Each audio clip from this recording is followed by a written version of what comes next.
This hearing of the Subcommittee on Delivering on Government Efficiency will come to order. Welcome, everyone. Without objection, the Chair may declare a recess at any time. I recognize myself for the purpose of making an opening statement. Good afternoon and welcome, everyone. I would like to start by playing a video of why we are here today. So if we can go ahead and play that, please. Here we go. Of order to ban men from playing in women's sports. That there are only two sexes, male and female, and we are not going to tolerate biological men competing in sports or impeding in private spaces for women like myself or you. The female fencer was given the ultimate punishment for refusing to compete against a biological man. At the Portland Interscholastic League Championships, a trans sophomore runner from McDaniel High School. Thomas pulling away over the final 150 meters. Thomas wins the NCAA championship. Men should not be, they're hurting women. They're hurting women very badly. They're hurting women. I was severely injured in a high school volleyball game by a transgender athlete on the opposing team. Anyone who disobeys federal law will be either prosecuted, sued, or say goodbye to your federal funding.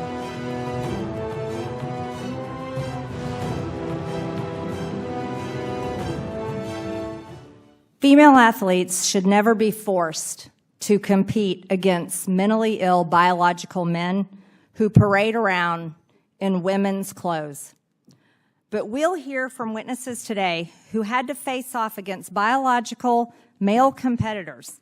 This led one to suffer a life-altering physical injury from a volleyball spike to her head. The other was thrown out of a recent fencing competition for refusing to compete against a man. Why is this happening when we have federal laws on the books intended to foster women's sports? Back in 1972, Congress adopted Title IX to create and protect equal athletic opportunity for girls and women in schools and colleges. Congress included similar language in legislation governing other amateur sports competitions. The law chartering the U.S. Olympic and Paralympic Committee, for instance, authorizes the Olympic Committee to recognize and empower national governing bodies to oversee individual sports on a national level. That includes determining how athletes are chosen to represent the U.S. in the Olympic Games and other international competitions. These NGBs, such as USA Fencing, have statutory duties and obligations, including promoting equal athletic opportunity for women, biological women. Specifically, NGBs are to provide equitable support and encouragement for participation by women where separate programs for male and female athletes are conducted on a national basis. Yet, USA Fencing makes a mockery out of women's fencing by allowing biological males to compete in its women's fencing competitions.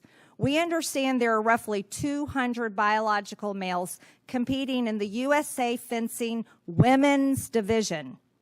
This includes males who have won national titles and represented the U.S. in international competition in women's fencing. We subpoenaed the board chair of USA Fencing, Damien Lehfeldt, to appear here today. We did so because the board is responsible for setting USA Fencing policies and for ensuring those policies comply with federal law.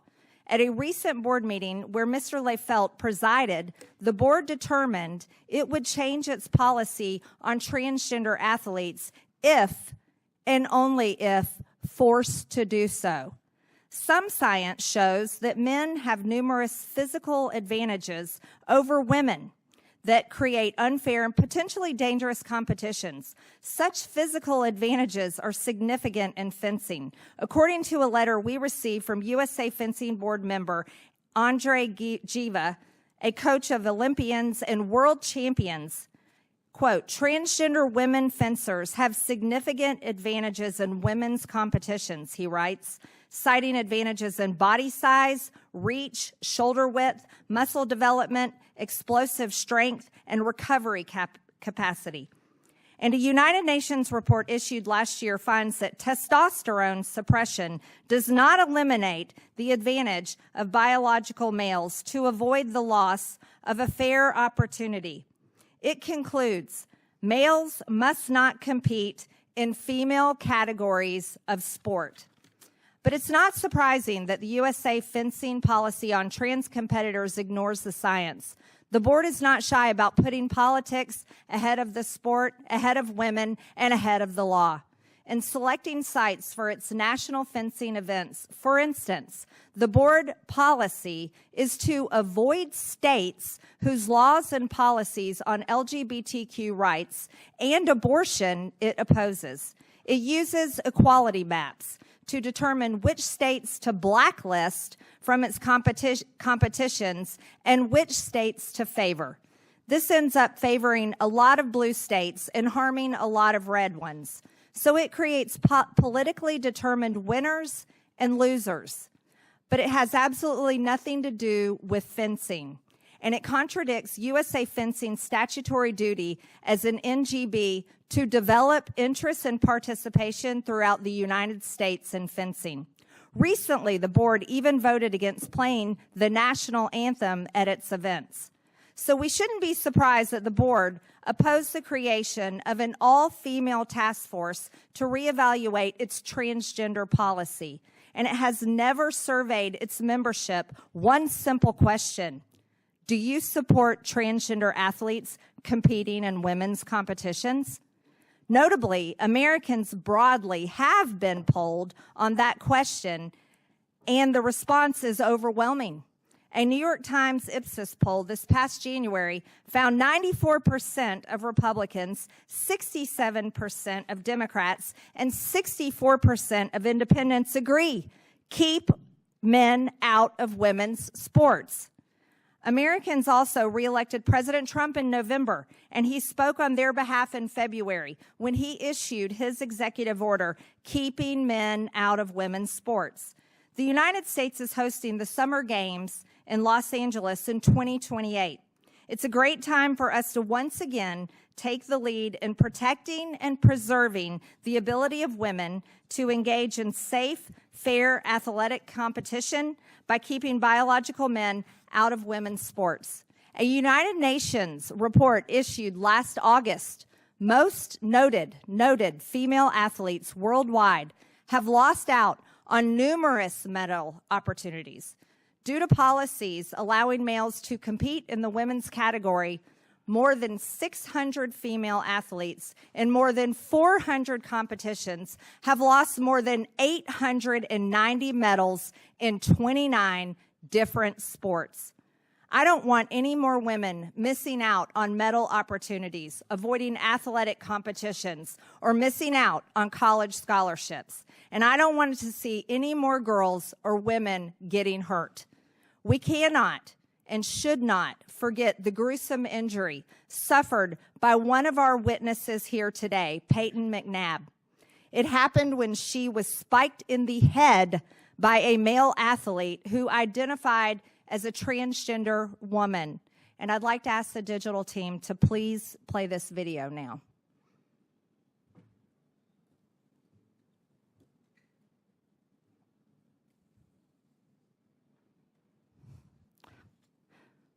That is sick. This is why I look forward to fighting and winning the battle to keep men out of women's sports alongside President Trump and brave women like Stephanie and Payton who are here today. Now you're going to hear from our Democrat colleagues who are going to fight for these mentally ill biological men to continue beating women and stealing their competitions, stealing their medals, and stealing their national championships. And with that, I yield to the ranking member, Stansbury, for her opening statement. All right. Well, thank you, Madam Chairwoman. As you can see, it's going to be an interesting hearing today. Welcome to the Oversight Committee, and in particular, the DOJ Subcommittee. I do want to say welcome to our guests and to your families. We do appreciate all of you coming here to tell your stories.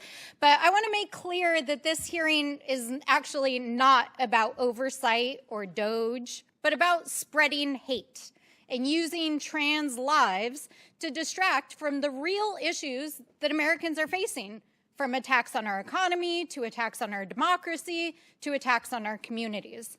So let's call this hearing what it actually is. It's about bullying trans kids and members of the trans community to distract from the failed policies of the Trump administration, the failed policies and exploitation of this DOJ subcommittee, and the GOP's own cruel agenda that is happening right now here on Capitol Hill as they're trying to gut Medicaid, gut food assistance, gut environmental programs to give tax breaks to billionaires, because that is actually what's going on behind these doors all around us. So, as the ranking member of this subcommittee, let me start by saying to everyone in the trans and LGBTQ plus community who might be watching or listening today that we see you, we love you, we respect you, we are fighting for you, and we will fight back against this hateful agenda. Now, I do want to point out here at the outset that we are, in fact, in the Oversight Subcommittee on, quote-unquote, delivering on government efficiency. And this is a committee here in Congress that was created this year by the GOP, supposedly to address government efficiency. And this hearing literally has nothing to do with that. In fact, it has nothing to do with anything that falls under the Oversight and Accountability Committee's jurisdiction. This hearing is so irrelevant to this committee, it's just a complete distraction from what is actually happening in Congress right now. So let's review what this subcommittee is actually supposed to be working on, since my friends seem to have forgotten that. In their own Rule 6 of this committee, this subcommittee shall, quote, have oversight jurisdiction over the federal civil service, including compensation, classification, benefits, federal property disposal, government reorganization and operations, transparency, performance, grants management, and accounting measures generally. That is the jurisdiction of this committee. And I don't know about any of you, but I don't see anything in here about sports, the Olympics, Title IX, fencing, and certainly nothing about policing the bodies of Americans. And frankly, hearings of this subcommittee have become so divorced from reality or anything resembling oversight and the jurisdiction of this committee, it's basically turned into a political campaign ad, as you just saw on these TVs. That's what this subcommittee has devolved into. And frankly, I think many of us expected that that's where we would end up. But meanwhile, Donald Trump is letting Elon Musk and his cabinet secretaries and OMB now continue to dismantle our federal agencies, to hack our private data. They're firing veterans and teachers and firefighters. They're trying to break Social Security and the VA. And there is literally no oversight happening here in this committee under the GOP. In fact, my colleagues have failed to bring even a single administration witness here to this committee. They haven't brought Elon Musk, they haven't brought a cabinet secretary, they haven't brought a political, they haven't brought anyone to this committee to answer to the lawless and immoral behavior that's happening inside the administration or anything that relates to the jurisdiction of this committee. That's why, even though we had hoped on the Democratic side for real and meaningful bipartisan work to make the government more efficient, to make it work better for Americans, we have to sit here week after week and fight back against this abusive and lawless and ridiculous agenda. And, I want to just point out that there are now over 220 lawsuits against the Trump administration and over 130 court restraining orders and injunctions against them because of this agenda. So why did the chairwoman decide to call this hearing today? Why is it that we're trying to distract from an agenda that is so unpopular that 2/3 of Americans disapprove of what DOJ and Elon Musk is doing? Maybe it has something to do with the failure of the president in the first 100 days, that his approval ratings have declined by 14%. Maybe it's to distract from the reality that our economy is tanking and prices are going up. Maybe it's because the budget that came to Congress last week doubles down on proposals to take food out of the mouths of children. Maybe it's because behind closed doors all around us, they're trying to take away your Medicaid and your food assistance. So why bully trans kids? Why Why take up airspace to bully a population that only makes up 0.6% of the population? Because clearly they're living rent-free in the GOP's minds. But simply put, Republicans are focused on the wrong 1%. So why are they so obsessed? Why is Trump attacking trans people? Why is this the centerpiece of the Republicans here on Capitol Hill? Honestly, it's weird and it's wrong. And I just want to say to all of the people in the trans community who are watching, we uplift your stories. We are fighting for the community. We are fighting for the rights of everyone in our communities. And this hearing has absolutely nothing to do with the Oversight Committee. And that is why, at this time, I make a motion to immediately adjourn this hearing.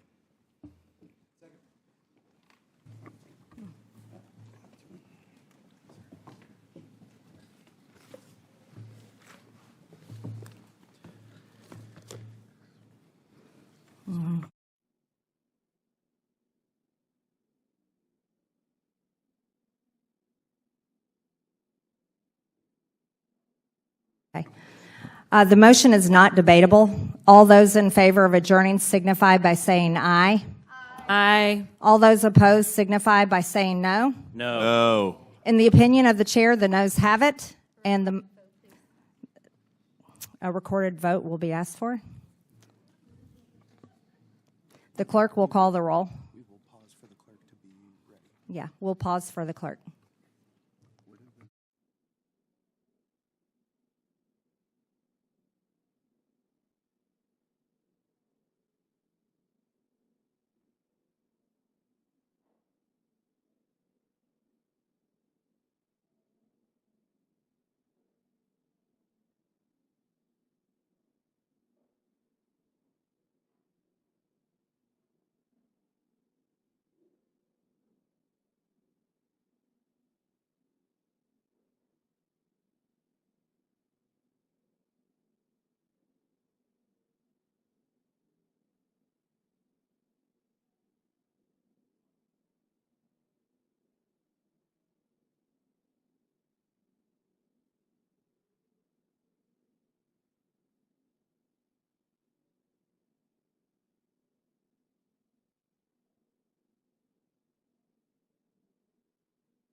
A recorded vote is ordered. The clerk will call the roll. Mr. Cloud. No. Mr. Cloud votes no. Mr. Fallon. Mr. Timmons. Mr. Timmons votes no. Mr. Burchett. Mr. Burchett votes no. Mr. Burleson. Mr. Burleson votes no. Mr. Jack. No. Mr. Jack votes no. Mr. Gill. Mr. Gill votes no. Mr. Comer. Mr. Comer votes no.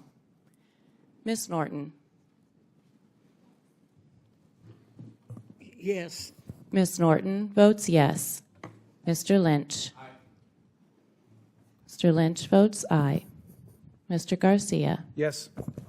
Mr. Garcia votes yes. Mr. Kassar. Yes. Mr. Kassar votes yes. Ms. Crockett. Yes. Ms. Crockett votes yes. Ms. Stansbury. Yes. Ms. Stansbury votes yes. Ms. Green. No. Ms. Green votes no. The clerk will report the tally.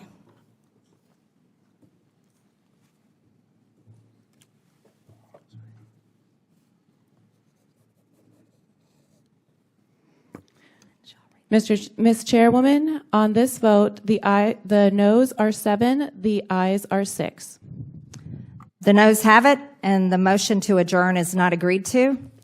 Also, pursuant to Committee Rule 6A2, Chairman Comer refers specific responsibility for the matter of this DOJ subcommittee hearing regarding USA fencing hearing to Chairman Green and the subcommittee on delivering on government efficiency. This hearing is directly under our jurisdiction. Without objection, Representatives McLean of Michigan, Mace of South Carolina, Crane of Arizona, Randall of Washington, Jacobs of California, and Simon of California are waived on to the subcommittee for the purpose of questioning the witnesses at today's committee hearing. Madam Chair, a point of parliamentary inquiry. What's your inquiry? Could you please further expound about how this falls under the jurisdiction of the this subcommittee and the rules? Ms. Stansbury, under Committee Rule 6A2, the Chairman Comer of the Oversight Committee has referred responsibility for this hearing to the DOJ subcommittee hearing regarding USA fencing. So Chairman Comer is changing the rules so that now fencing hearings fall under Department of Government Efficiency?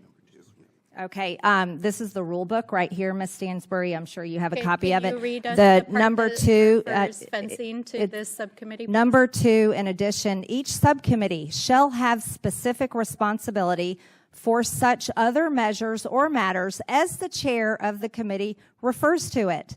And this is the hearing that we are having jurisdiction over. It's an important issue that biological men stay out of women's sports, and we'd like to hold the hearing on that today, and we're going to continue and go ahead. I'm pleased to introduce our witnesses today. Stephanie Turner is a competitive fencer who recently took a knee at a USA fencing event to avoid facing a biological male in a women's event. Payton McNabb is a former high school athlete and now an ambassador for independent women who was injured by a biological man in a high school volleyball game. Damien Lehfeldt is the chairman of the board of directors at USA Fencing, a recognized national governing body for fencing under the U.S. Olympic and Paralympic Committee as codified in the Ted Stevens Act. Fatima Goss Graves is the President and Chief Executive Officer of the National Women's Law Center. I want to thank you all for being here to testify today.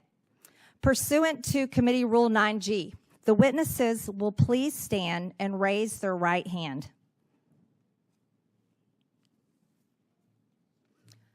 Do you solemnly swear or affirm that the testimony you're about to give is the truth, the whole truth, and nothing but the truth, so help you God?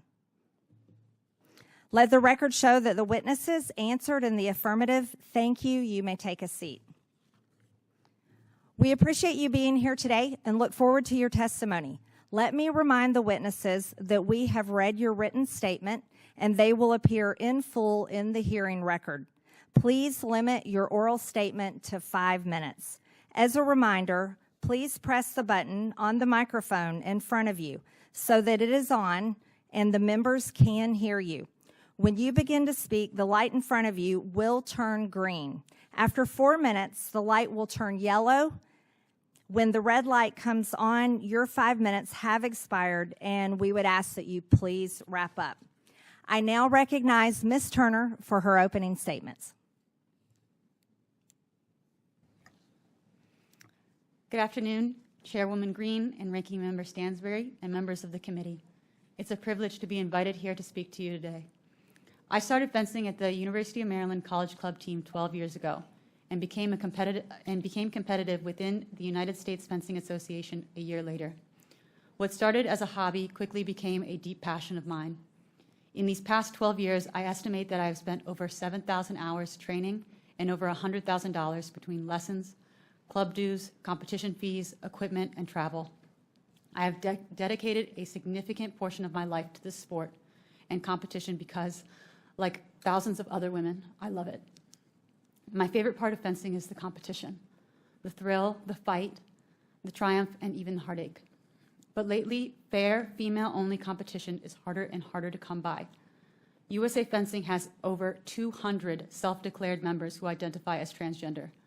Each time a man competes in the women's category, with USA Fencing's support, it removes fair sport and takes opportunities from women. Fencing is a combat sport, a martial art of sorts. There are elements of speed, power, reaction time, distance control, footwork, and blade work, all attributes affected by sex development. It's not uncommon for a quicker, more athletic opponent to overcome the technique of another fencer. Athleticism is powerful in fencing and works in equal parts with strategy and technique. It's unbelievably demeaning to female fencers to put down the differences between men and women and any woman's loss to a man as a skill issue, or that a woman simply needs to work harder.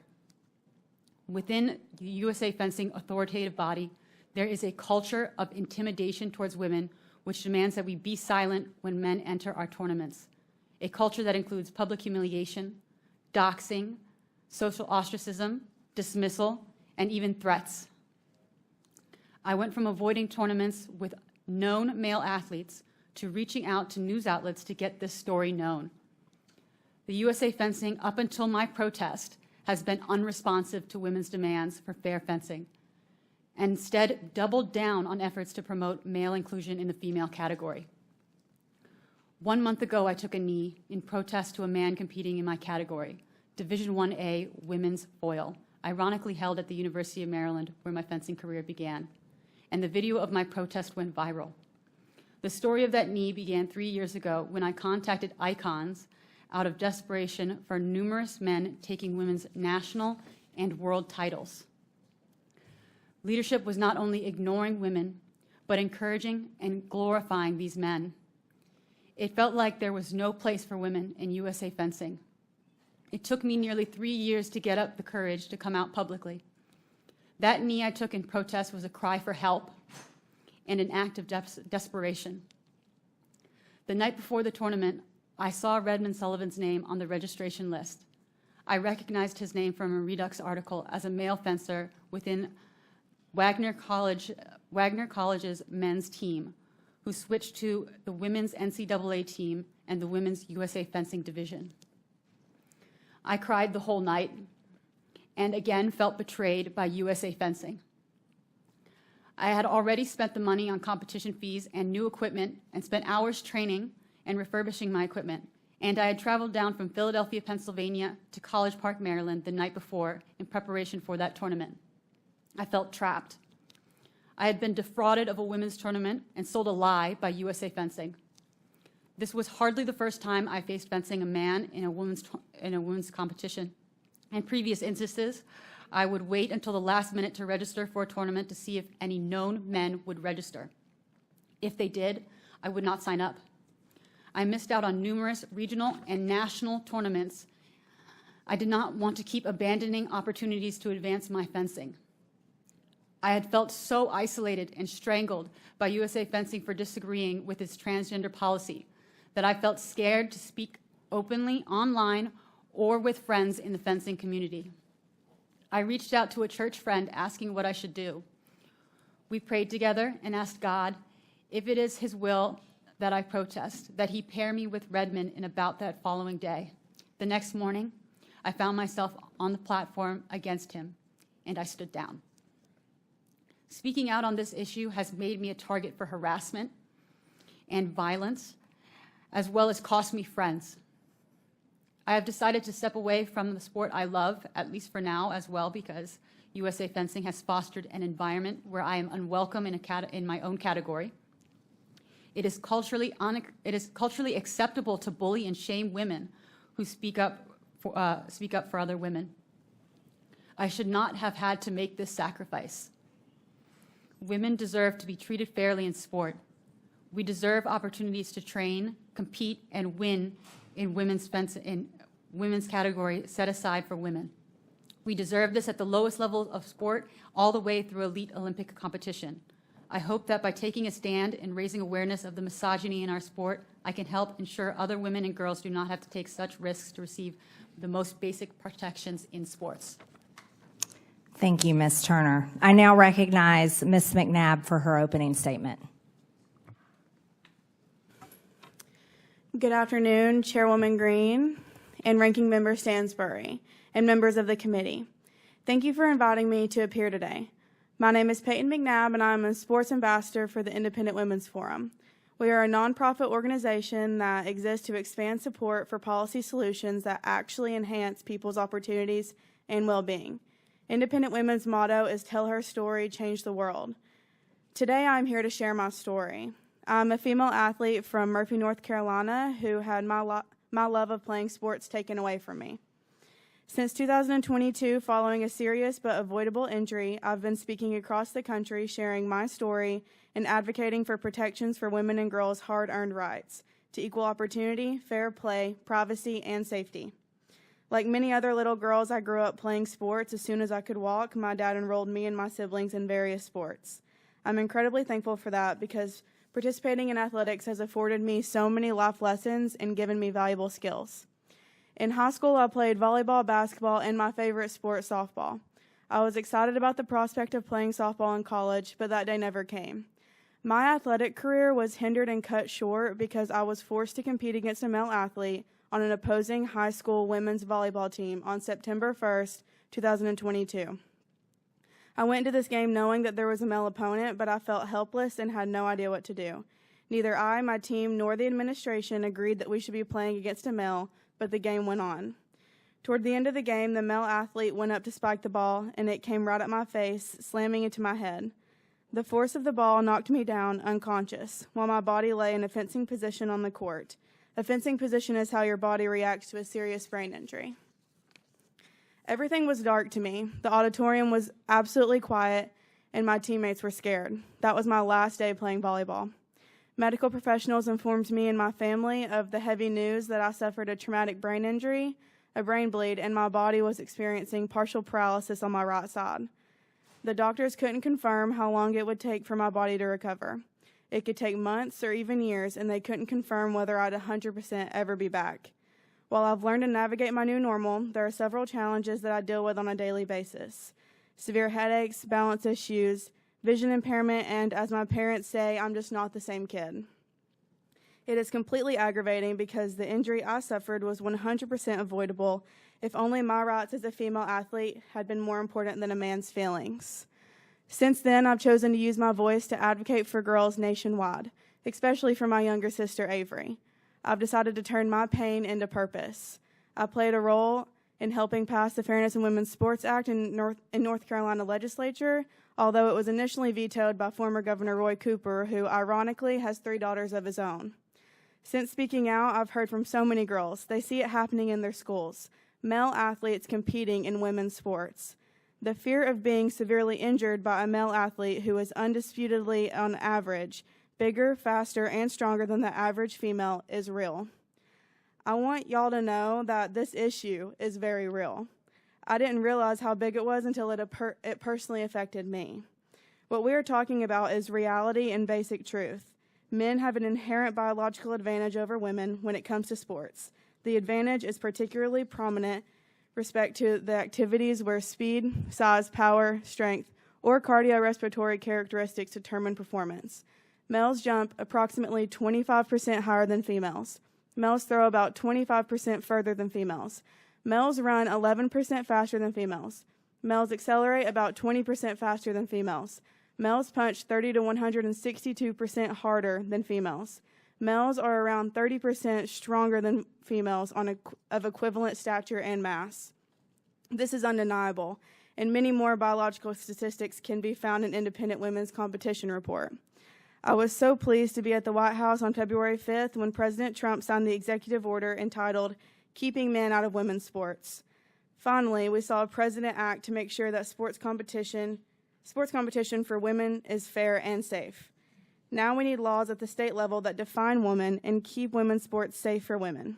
Today, there are 27 states that have legislation protecting women's sports, and more than a third of the nation also defines sex-based words across their state laws. All 50 states should have this sort of legislation. I'm so proud of the progress being made in the states that are protecting their female athletes. I will continue to speak out about my experience with the hope that I might be able to protect the next young woman athlete from being injured. There should never be another Payton McNabb. Thank you for having this hearing today so that my story can be shared. Thank you, Ms. McNabb. I now recognize Mr. Lehfeldt for his opening statement. Thank you, Chairwoman Green, Ranking Member Stansberry, and other members of the subcommittee. My name is Damien Lehfeldt, and since September 2024, I have been the chair of the Board of Directors for USA Fencing. I am proud to represent USA Fencing at today's hearing. I understand USA Fencing CEO, who has knowledge of the operational, day-to-day activities of the organization, was prepared to testify, but that the subcommittee preferred I appear instead, as made clear by its subpoena. I'm pleased to be here and will do my best to provide you with the information you seek as you consider this important topic. As you know, USA Fencing is a national governing body for fencing. It supports over 700 affiliated clubs and 45,000 members. Like other sports, fencing promotes confidence and respect, and it encourages hard work, training, and discipline. I have been the grateful recipient of fencing's benefit for over 30 years. As an A-rated competitor, a referee, and as a coach, I have worked to bring fencing's benefits to all Americans. Although it was adopted before I joined the board, USA Fencing's transgender participation policy had that same goal. We recognize, however, that gender participation in sports is a complex topic and requires consideration of numerous viewpoints. Considerations of safety and fairness are paramount. I understand that in developing its transgender participation policy, USA Fencing drew on its long experience with mixed gender competition, where men and women have safely and fairly competed against each other for decades. USA Fencing also consulted the practices and policies of other NGBs, as well as those of the IOC, the USOPC, and Fencing's International Federation, known as the FIE. The IOC and FIE policies were particularly important. As an NGB, USA Fencing is governed by the Ted Stevens Act, which forbids NGBs from adopting eligibility criteria that are more strict than those of the Sports International Federation. The FIE does not ban transgender participation.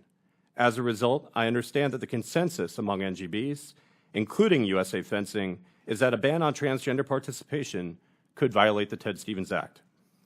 As Chairwoman Green pointed out, I've been a vocal advocate for transgender participation in fencing. Those are my own personal views. My actions as chair, however, are guided by the best interests of the organization and take consideration of the diverse viewpoints held by our members. I want to emphasize USA Fencing's commitment to safety and fairness. I know that in other sports, some athletes have been severely injured in competition involving transgender athletes. Any significant injury in competition is a tragedy, and my heart goes out to athletes like Ms. McNabb who have suffered such injuries. But thankfully, that hasn't been our experience in fencing. USA Fencing has long sponsored mixed gender competition where men and women compete against each other. Those bouts show that mixed gender competition, in fencing at least, does not pose any significant safety risks above and beyond single gender fencing competition. The same is true for fencing involving transgender participation. Additionally, while some attributes more common in men, such as height and physical strength, can certainly confer an advantage in a fencing bout, women more commonly exhibit other advantageous traits such as flexibility and agility. Ultimately, fencing is a sport of strategy and technique. Those elements will most frequently determine who prevails. And when it comes to strategy and technique, neither sex has any inherent advantage. Transgender status thus doesn't appear to confer any inherent advantage over a cisgender fencer. Cisgender women have beaten transgender women in 55% of the bouts, for which USA Fencing has data. I was disappointed to learn that following the Cherry Blossom tournament last month, Ms. Turner has decided to take a break from fencing. I hope she will reconsider. To be clear, USA Fencing has not banned Ms. Turner. She remains free to enter tournaments and free to compete. Regardless, the response to Ms. Turner's bout underscores the importance of this issue and the need for reasoned discussion. USA Fencing welcomes that discussion. There can never be too much conversation about how to make our sport better. And so I want to be clear that if the law, research, or international consensus changes, USA Fencing is prepared to amend its participation requirements. We have been proactive in this area. After months of discussion, USA Fencing recently adopted a contingent transgender participation policy that will go into effect if the law or regulations change. I'm happy to answer your questions. Thank you. I now recognize Ms. Goss Graves for her opening statement. Good afternoon, Chair Green, Ranking Member Stansberry, and members of the subcommittee. My name is Fatima Goss Graves, and I'm President and CEO at the National Women's Law Center. We've been around since 1972, when Title IX was first enacted, and we've been working to create equal opportunity for women and girls in sports and in society ever since. Women and girls face many obstacles to equal opportunity in sports: fewer financial resources than men's programs, worse facilities, endemic sexual abuse. And student athletes facing these persistent inequities are among the more than 12,000 people who have complained about discrimination in school, but who actually really can't pursue justice because the Trump administration has laid off half the staff whose jobs at the Department of Education it was to respond to these complaints. Students, including disabled kids, survivors of campus sexual assault, and other forms of discrimination, are now basically in a situation where their complaints are being warehoused. So for over 50 years, the National Women's Law Center has been fighting for equality and will continue to fight until every girl has the same chance to play as everyone else. And as an expert on women's rights in sports and in society, I want to be clear here. Transgender women do not pose a threat to women's sports. Transgender women belong in sports. And I'm here because I care about all women and girls in sport.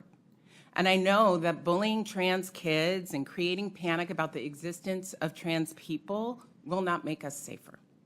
It won't solve any of the problems that I named about inequity in sports.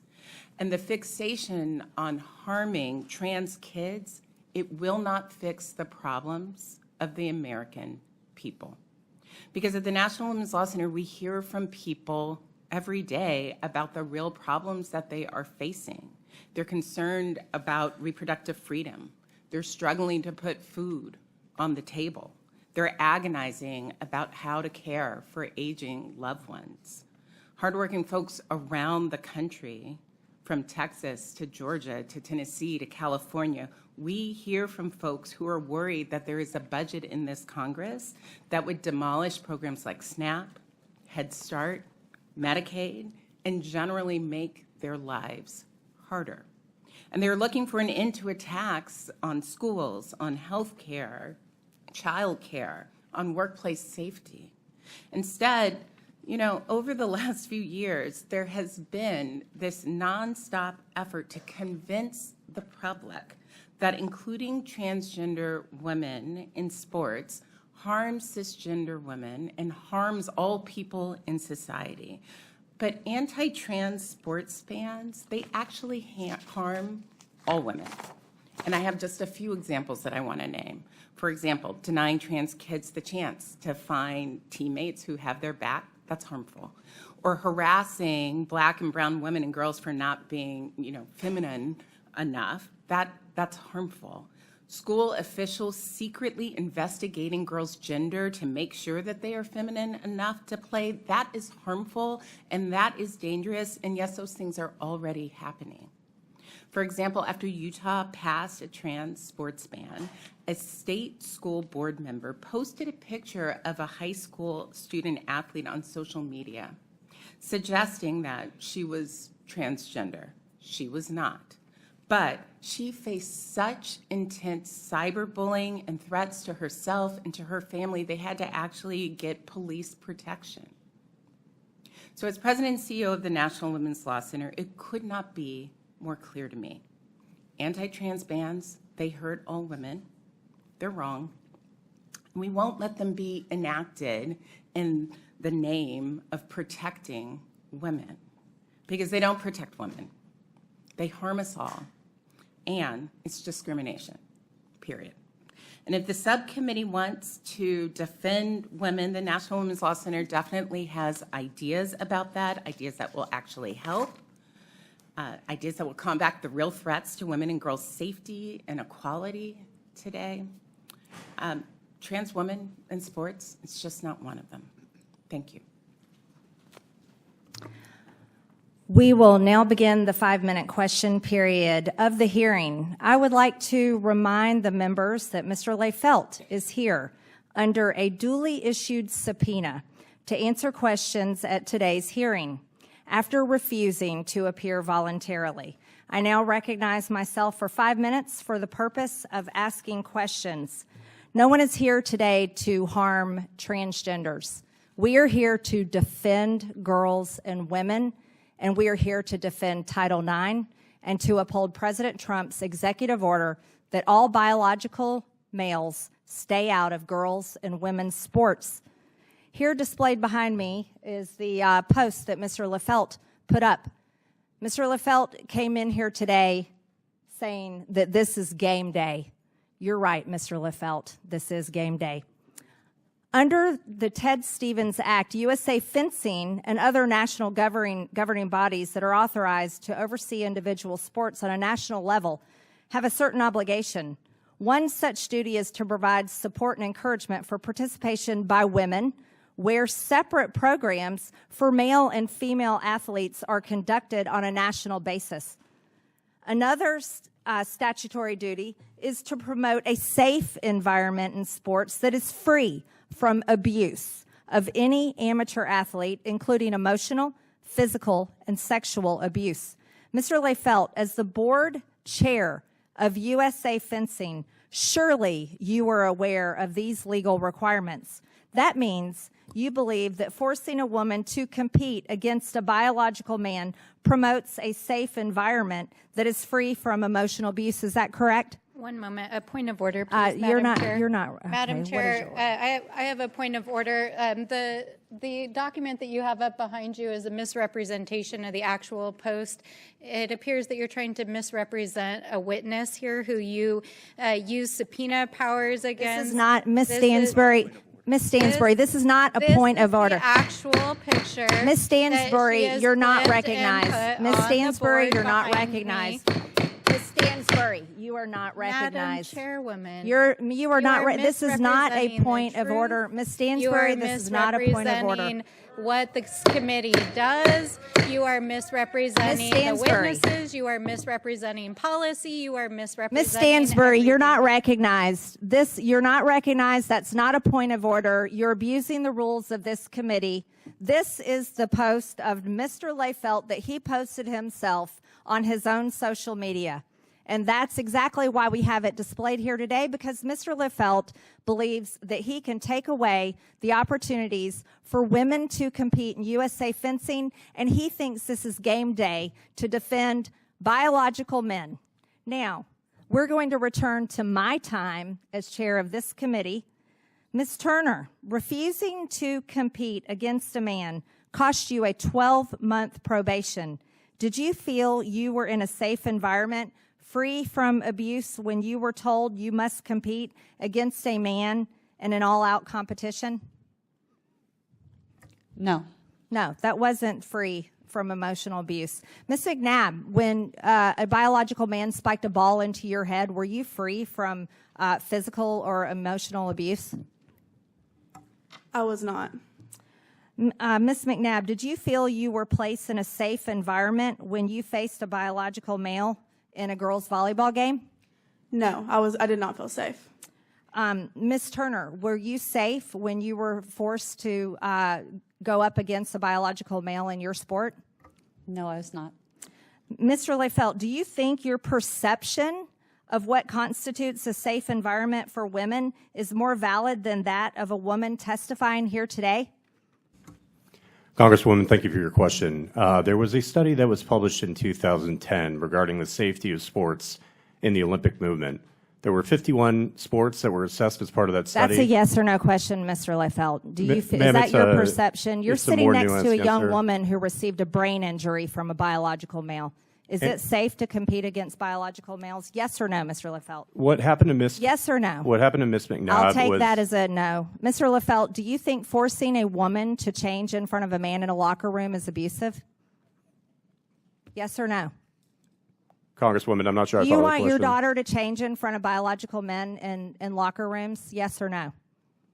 My daughter isn't really something that should be part of this hearing, I'm gonna. respectfully. If you're not a quick no on that, we're going to take that as a no. We're going to switch gears to USA Fencing site selection policy. You're the chair of USA Fencing. You should be familiar. Mr. Lehfeldt, what does abortion have to do with fencing? Congresswoman, that policy was passed before I got on the board. However, when You're the chair of the board now. What does abortion have to do with fencing, Mr. Lehfeldt? I'm on the board, you're correct, and I offered an amendment to that policy back in December, Congresswoman, that allowed for more flexibility at the city level. To get an abortion while you're at fencing competitions? I And don't it think also so. allowed for better convenience. So we enhanced the policy More under my convenience to leadership under the Planned board. Parenthood centers. Mr. Lehfeldt, why does USA Fencing states abortion policies and LGBTQ policies in its site selection process to determine where tournaments are held? That's part of your site selection process, is abortion availability and states and cities that are friendly to LGBTQ policies. How is that part of USA Fencing? Congresswoman, we try to have tournaments in sites that are safe for all of our members, period. So you don't think red states are safe for fencing athletes? Red states are absolutely safe, and we regularly host tournaments there, including Texas, Ohio, Missouri. No, your site selection policies are based on abortion availability and LGBTQ availability, not on fencing, not on your sport. Now let's go a little bit further with this. Madam Chairwoman, your time has expired. You're not recognized, Ms. Crockett. Mr. Lehfeldt, you wrote a blog post where you said that one day your daughter Madam might Chair, on a point of compete- order. This is my time, and I'm the chair of the committee. No, that was your time. Your time is over, and now we're asking, are we? The chair has discretion to assign I've time, lost and you know time. it, sir. I have lost As long as time. we have that understanding, that's fine. I've lost time. I from all yield this 2.5 discussion. minutes to the chair, lady. Mr. Lehfeldt, you wrote a blog post where you said that one day your daughter might compete against a transgender woman, a biological man.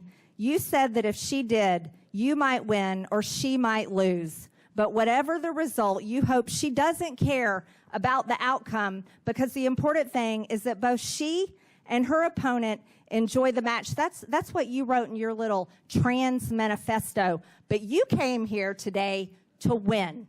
And you came here today to defeat women in their own sport. So as you stand here before this committee today, you are a man that would tell your daughter to lose and enjoy it to a biological man. My time has expired, and with that, I recognize Ms. Stansbury to defend all the trans. Point of order. Out of curiosity, is the chairwoman allowed to editorialize before every speaker on the Democratic side speaks, or is that part of her time, which we know that she went over? It's not a point of order. You're taking Ms. Stansbury's time. I know you're trying to be chair of oversight, but Ms. Stansbury is the ranking member. Chair would be better on this side. I do agree with that. It's Ms. Stansbury's time. Thank you, Madam Chair. As you can see, this is a hearing full of performance artists, not legislators. To our witnesses and guests, I do appreciate you coming today, but this is not the venue for this conversation, and our colleagues know that across the aisle. That is part of why the distraction of the gaveling and the yelling and the performance art is happening here today, because this is not an oversight hearing. This is not what the jurisdiction of the Oversight Committee is. And the chairman and the chairwoman both know that. And they both know that a little over 100 days ago, when Republicans were clamoring to show Donald Trump and Elon Musk that they were going to carry their water here in Congress, they created this subcommittee to do Elon Musk's bidding. But now that he is so unpopular, that 2/3 of Americans are opposed to Doge and Elon Musk, the honeymoon is over, my friends. And so what are they doing with the Doge subcommittee? They're bullying trans kids. They're talking about things that have absolutely nothing to do with government oversight or efficiency or the economy or the reality that Donald Trump is tanking the economy and the reality that Americans are pissed as hell and are marching in the streets. And they're turning the DOJ subcommittee into, apparently now, a fencing oversight committee. Welcome. We're not even going to call it the DOJ subcommittee anymore. This is called the Fencing Oversight Committee. Welcome to the Fencing Oversight Committee. But in reality, we know this is all about bullying trans kids, as they are literally over on the floor debating renaming the Gulf of Mexico this week because they have no real agenda other than tanking the economy, taking away health care, taking away food out of the mouths of children, and basically distracting the American people while they prepare the largest tax break for billionaires ever in the history of this country. But it's not enough to just obsessively talk and think about trans people, which obviously are living rent-free in their minds. Donald Trump has put into place over a dozen executive orders and actions bullying trans people. Here this committee is trying to take their own punch. They're trying to keep trans people from using bathrooms inside the Capitol. I mean, all of this is part of their regular playbook. Do really bad, evil things, and then distract the American people by doing ridiculous things in public spaces like this. So I am very grateful to Ms. Goss Graves for being here to break through the noise, to talk about real issues that are affecting our communities, because among the things that affect women, girls, all people are the cuts to healthcare, the cuts to education, the cuts to vital programs that our people depend on. But what I think is so important is to highlight the ways in which using public spaces like this to bully trans people creates a lack of safety for the LGBTQ plus community. And so, Ms. Goss Graves, can you talk about how exactly what's happening here today normalizes hate and how that translates into violence and hate against the LGBTQ plus community? You know, this is exactly my deep worry. Over the last couple of years, we have seen in states around the country and now in this body and from the president using government to attack some of our most vulnerable people. And the hateful rhetoric translates to violence. It's trans young people who are experiencing violence in school. And it also means that we have seen an increase in incidents of suicide. So when I think about young people today who may be tuning in, I want to reaffirm that their existence is okay and that they are supported. But I also want to say very, very clearly, even though people have been spun up in this frenzy, that all the problems in the world are apparently now caused by trans folks existing, that is simply not true. Mm-hmm. And if we have a very serious and concerted effort to address rising costs, to address access to health care, to address the experiences that people are having in this country who are begging for help, this body actually could be doing that. In an oversight way, even, it would be especially important to hear this body do that so that we could have a conversation around what has the impact been for people in this country, for women and girls, because of DOJ. Those are the things I hear about all the time. Yes, thank you very much. And I also the gentlelady's time has expired. I also want to acknowledge your The gentlelady's time has expired. I now recognize Chair, do we not have a Ms. McLean from Michigan. Point of order. Allocated You took a minute of my time, wasting my time on a non-point of order. The gentlelady's time has expired. I now recognize was not running during the Ms. point McLean of order. from Your Michigan. time was not wasted. And to the trans I now community, recognize we Ms. McLean stand from- with you, with the LGBTQ plus community. We stand with you, and you can Madam break Chair. my eardrums all you want, Madam Chair, but we stand with the LGBTQ plus community, and you can gavel me till Order. This hearing will come to order. Stop it. This hearing will come to order. Madam Chair, I have a This question. hearing will come to order. Madam Chair, I This just- hearing will come to order. I now a recognize point of order. Ms. McLean I from just Michigan. have a point of order. Thank you, Madam Chair. Let me tell you. Madam Chair, I yeah. had a What's point your of point order. of order? Could we just have the timekeeper, log the time between both the Democrats and Republicans, and then we rebalance them so that we each have equal time? That's pretty basic. We will consider that. Thank you. No, You took a minute of my time. That's not a suggestion. Okay. Those are the rules. Enough. No. You're wasting your Hey, time. look, That's either we go We by the are keeping rules or equal time. we're out of here. We're keeping equal time. The door's open. Miss All right. McLean from Michigan is now recognized. Thank you, Madam Chair. Let me tell you what I'm here for. I'm here to protect women and girls. And for all of you young women and girls watching today, I hear you. I hear your stories. I hear your bullying stories. I hear your uncomfortableness. Because you see, sometimes young women and girls get trampled over. But let me tell you what I'm here for. I'm here as a mother and as a coach and as an athlete to stand up for the rights of women and especially young girls. That's what I'm here for. And in 1972, Title IX of the Education Amendments prohibits gender discrimination in all educational programs receiving federal funds. And I'm here today because women have had to fight for every God-given right. And I'll be damned if we're going to go back on that. When biological men invade women's spaces, our rights are violated, and our spaces are violated. Now, my colleagues on the other side of the aisle constantly talk about following the science, but this makes it clear that this is merely a disingenuous slogan. So let's follow the science for a moment. Not opinions, but science. So, Ms. Graves, what is the average difference in skeletal muscle between biological men and biological women?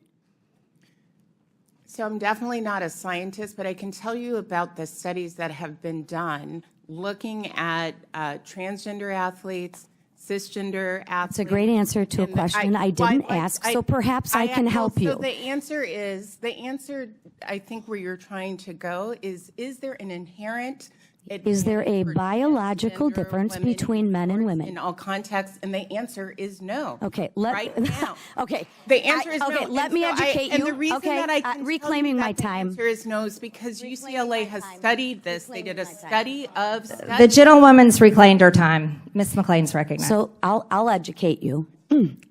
I'll tell you, men have 30 to 40% more skeletal muscle than biological women. That's not right. That's not wrong. That just is what it is.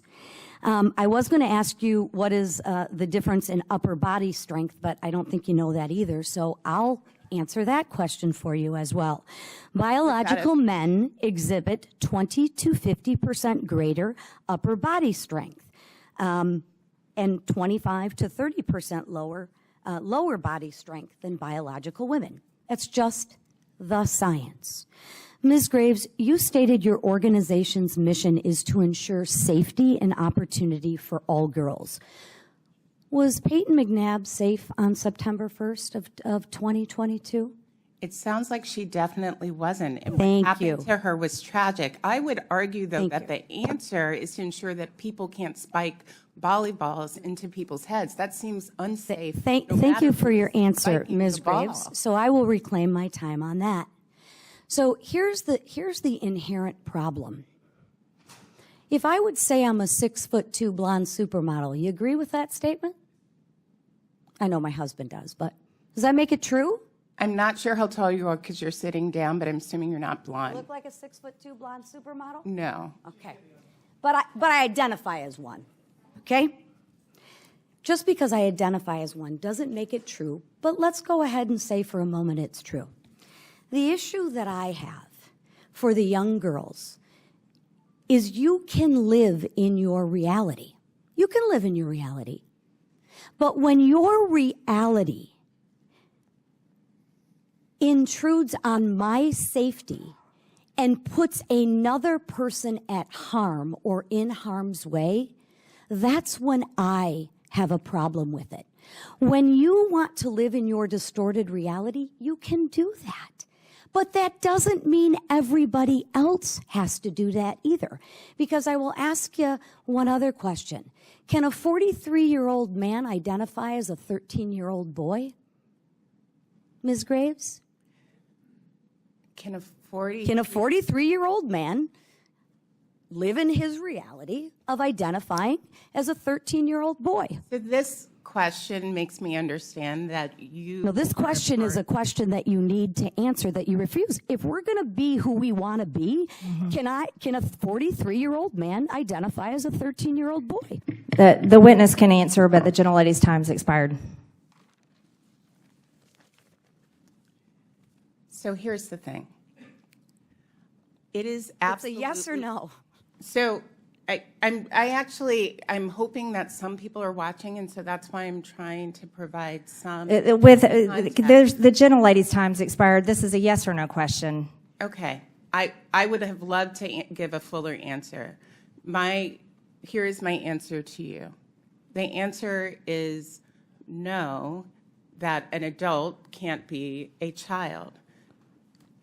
Why they identify as one? Okay. Thank you very much. Thank you for answering the question. The gentlelady's time's expired. I now recognize the witness will suspend. I now recognize Ms. Norton from Washington, D.C. for 5 minutes. This newly formed subcommittee has been nothing but a sham so far, this Congress. But this hearing takes this subcommittee to a new low, one of hate and bigotry. I have spent my life fighting for civil and human rights of all Americans. I did so in the civil rights and women's rights movements, as a lawyer, as chair of the New York City Commission on Human Rights, and as chair of the United States Equal Employment Opportunity Commission. And I do so now as the only member of Congress representing the more than 700,000 residents of the District of Columbia who are denied voting representation in Congress and full self-government despite paying full federal taxes. I am disgusted this subcommittee would use its power to target transgender people. But since this subcommittee is intent on talking about safety, let us talk about it. Ms. Goss Graves, last year the Center for American Progress found that nearly half of transgender adults experience discrimination in public spaces. What kind of discrimination do transgender people face? So transgender people face a wide amount of discrimination. They have trouble getting hired. They are more likely to experience harassment at work, in school, in other settings. They experience violence. Disproportionately, transgender women experience violence.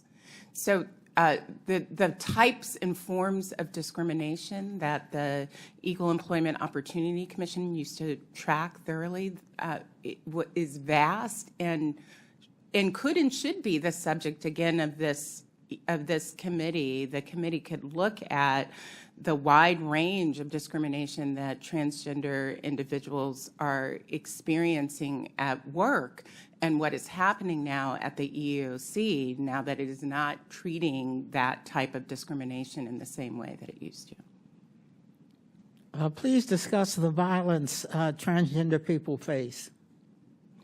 Well, it is everything from sexual violence to assault in a lot of different types of spaces that, one might feel safe ordinarily for trans people, especially when the rhetoric has increased, especially when at the highest parts of our government, they are suggesting that it is okay to insult and to make it seem like transgender people are less than human. And it is, what I think both our laws and my moral compass requires that anytime there is an organized effort to demonize a small group of people, that our laws have something to say about that. We should scrutinize the why. We should make sure there isn't harm. But my own moral compass, I will say,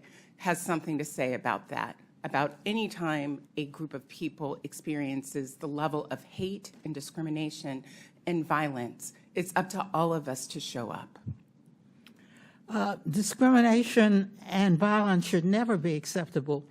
We cannot allow these against anyone.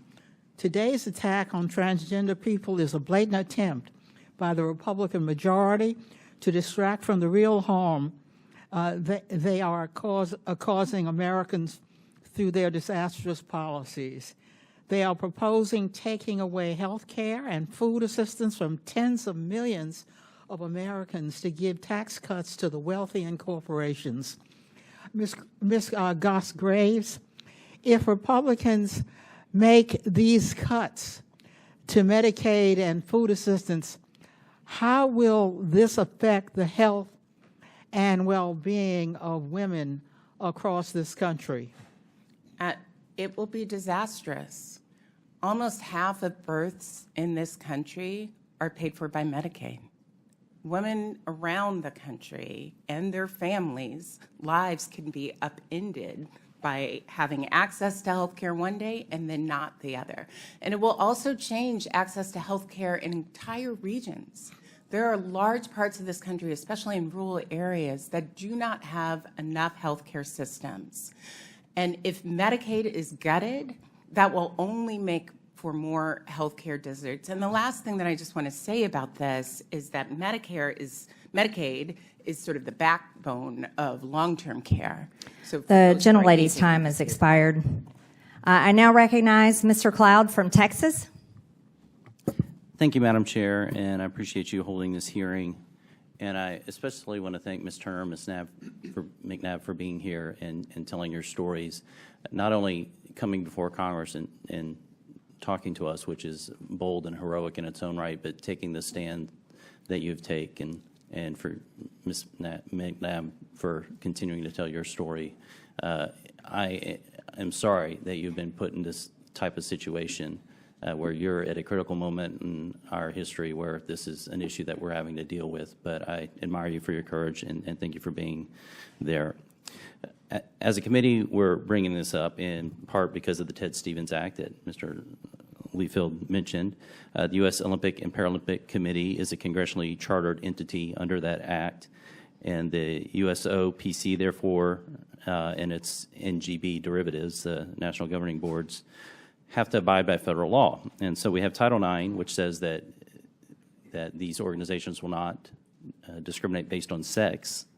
And then we have lately executive orders where President Trump issued an executive order keeping men out of women's sports. He did this to rescind the funds from educational institutions that deprive women and girls of their fair athletics opportunities, and to oppose male competitive participation in women's sports more broadly for safety, fairness, dignity, and truth. It's interesting to note that he referenced in that a previous executive order, 14168, in which defined a female, which it seems that the left has a very difficult time doing, a person belonging at conception to the sex that produces the large reproductive cell. And so we have a pretty clear definition of the guidelines that you should be operating by and other organizations that are embracing sports and chartered by. And so it does fall under our jurisdiction as Congress to consider whether or not you and these other organizations should be stripped of your certification under the Ted Stevens Act. And so we have to continue to look at this and just talk about this issue. A recent UN report that the chairwoman mentioned notes that as of March 2024, over 600 female athletes in more than 400 competitions had lost 890 medals, 29 different sports, to males, explicitly concluding that males have certain performance advantages in sports, which Ms. Graves seems to not agree with. This report also notes that injuries have included knocked out teeth, concussions resulting in neural impairment, broken legs, and skull fractures. And it boggles the mind, Ms. Graves, that time and time again, what we have is mediocre male athletes turning into champions in women's sports, and you continue to think that there's not an advantage. I'm puzzled by that. Is that a question? How do you? Well, first I just have to say the idea that someone who identifies as a man would instead live their entire life as a woman. That's not answering the question. Like, is how a mediocre competitor becomes a champion overnight? Did they have the a good notion day? is? I'll move on. Sort of absurd. If you were to compare world-class, world record times in track for women's sports compared to the male Texas high school meet that happened just recently, you would find that the male high schoolers beat world record times virtually in every single race as female world-class record holders throughout history. As someone who ran track in the past, I wonder if I can retroactively identify and be recertified as a world-class world champion as opposed to the mediocre track person that I was. Because that's not how the rules work, and I think that's part of what I've been trying to explain here. I wanted to ask you something, Ms. Lehfeldt, because the press release from U.S. Fencing talked about how you came up with your site selection criteria, which the chairwoman talked to, but I wanted to dig into it a little bit because it says your source for analysis was primarily the equality maps, the Movement Advance Project. Now, this is not, if you go to this site right now, what you would find on its homepage is a bunch of voting turnout information, how we could advance leftist, Marxist agenda, primarily Democrat agenda all throughout the country. There's maps to do it, ways to be engaged, all these kind of things. This is not at all any sort of nonpartisan sporting effort or anything along those lines. And one thing DOJ has uncovered has been the fact that all these NGOs have been funded, and thank you, Madam Chairman. Okay. I apologize, I ran out of time. But the point is it's a political organization, not any sort of nonpartisan. Thank you. The gentleman's time has expired. Mr. Lynch from Massachusetts is now recognized for 5 minutes. Thank you, Madam Chair. And I want to thank the witnesses for their willingness to testify before this committee and help us with our work. I do want to go back to the point that the ranking member raised, and she is correct in pointing out that about the lack of jurisdiction of this subcommittee for the matter before us. This subcommittee was created for the opportunity to confront the economic inefficiencies in our government. And that's exactly why most members chose to serve on this subcommittee, because of the issue involved.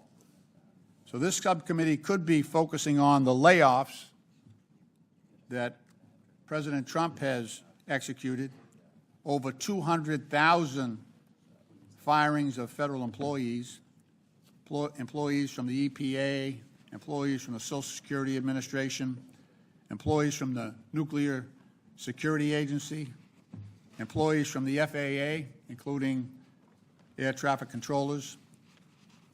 The President has fired NIH researchers working on Alzheimer's and cancer research.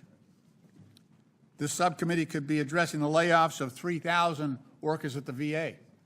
I mean, that does affect the efficiency of our government programs. President Trump's laid off nurses, internists, physical therapists, and staff who care for our wounded veterans all across America. He's even laid off people from the Veteran Suicide Hotline in the middle of a veteran suicide crisis. This subcommittee could be holding hearings to find out why we have 250,000 veterans on a waiting list for benefits and treatment at the VA, and why veterans should be waiting months for an appointment. Veterans' benefits are special, Madam Chair. They're special obligations of our country because those veterans' benefits are obligations that exist because of courageous service previously rendered by our veterans. Every eligible veteran laying in a VA hospital bed all across this country has honorably served. By definition, to be eligible for that care, they have honorably served in uniform on behalf of this country, on behalf of us all. And from Democrat to Republican administration, we have always maintained that veterans' benefits must be rendered. We must keep our promise until now, until this administration, until now. We've also been hearing from farmers who are dealing with Trump's tariffs all across America. We could be addressing the impacts of the Trump tariffs on all of our states. If those tariffs are impacting the export market for cranberries in Massachusetts, I can only imagine what's going on in Iowa and Georgia and Kansas and Illinois and Indiana. The great state of Georgia, with $83.6 billion in agricultural production last year and 325,000 agricultural-related jobs. That dwarfs what we have going on in Massachusetts, and I hear plenty from our farmers and our bog operators. Madam Chair, since President Trump launched tariffs against 140 countries at the same time, and then they retaliated against us on our farmers, we've seen the landscape change. Those 140 countries have shifted their major contracts to places like Brazil, Venezuela, Canada, Europe, and away from Iowa, Ohio, Georgia, Indiana, and Illinois. That's what we should be talking about in this committee. You know, one of my first cases as an attorney, I represented a women's swim team at one of our local high schools, Boston Latin Academy. So I believe firmly in women's rights in athletics. We've come too far to let that regress.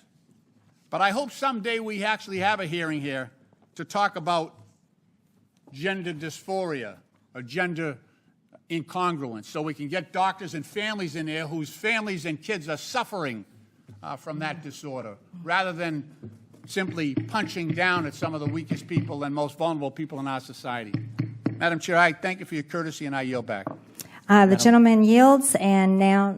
Madam Chair, I had some items to submit for the record. If that's... Yes, go ahead. I wanted to submit for the record a November 22, 2003.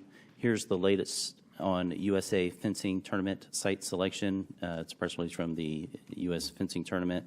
The U.S. Track and Field Statement regarding transgender transsexual policy. The USA Gymnastics Transgender and Non-Binary Athletic Inclusion Statement. The U.S. Weightlifting Athlete Gender Inclusion, Competitive Equity, and Eligibility Policy. The U.S. Tennis Association Transgender Policy, Inclusion Policy. And finally, ironically, the National Women's Soccer League, I'm not sure if they know what women is, but their policy on transgender athletes. Without objection, so ordered. I now recognize Mr. Fallon from Texas. Madam Chair, thank you. For the next 5 minutes, we're going to live within the bounds of reality and actually use real science. Human beings with an XY chromosome will be referred to as male or men.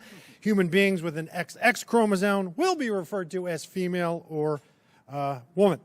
Mr. Lehfeldt, what is your current position within USA Fencing? I'm the chair of the board of the directors, sir. Okay, and in that role, is it fair to say that you celebrate transparency and promote fairness? I would certainly hope so, sir. All right, great. Congress has oversight over USA Fencing. Are you here today to testify of your own volition? I'm here to testify on behalf of USA Fencing. Of your own volition. Did you come voluntarily? No, sir, I was subpoenaed. You did not. You had to be subpoenaed. Is that correct? Yes, sir. I have to give you an F on that count right here for transparency. Let's go. Did you recently change your social media profile from public to private? I did, sir. Okay. Was that before or after you got wind that you might end up being here today?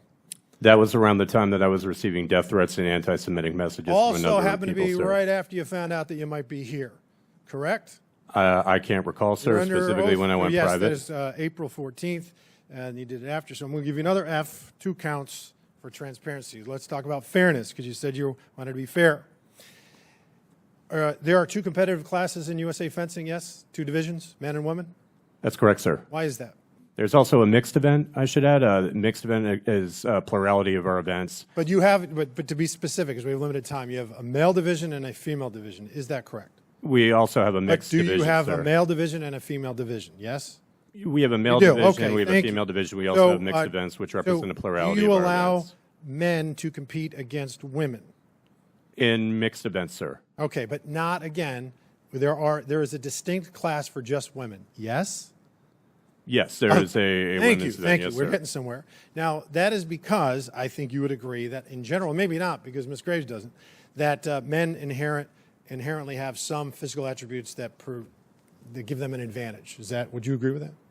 I would agree to an extent, sir. Okay, There's so let's some go studies let's within, talk about, no, within I have to fencing reclaim my that, time. Madam Chair, yeah. I'm going to reclaim my time because, for instance, there is increased muscle mass, generally speaking, with men, which makes them faster and stronger. They're better adapted with cardiorespiratory capacity, lungs, helps with endurance. Men are generally taller, have stronger bones, and they have different skeletal structures. You got to know this. The pelvis in men are more narrow, and the small Q angle that attaches the hip to the knee joint.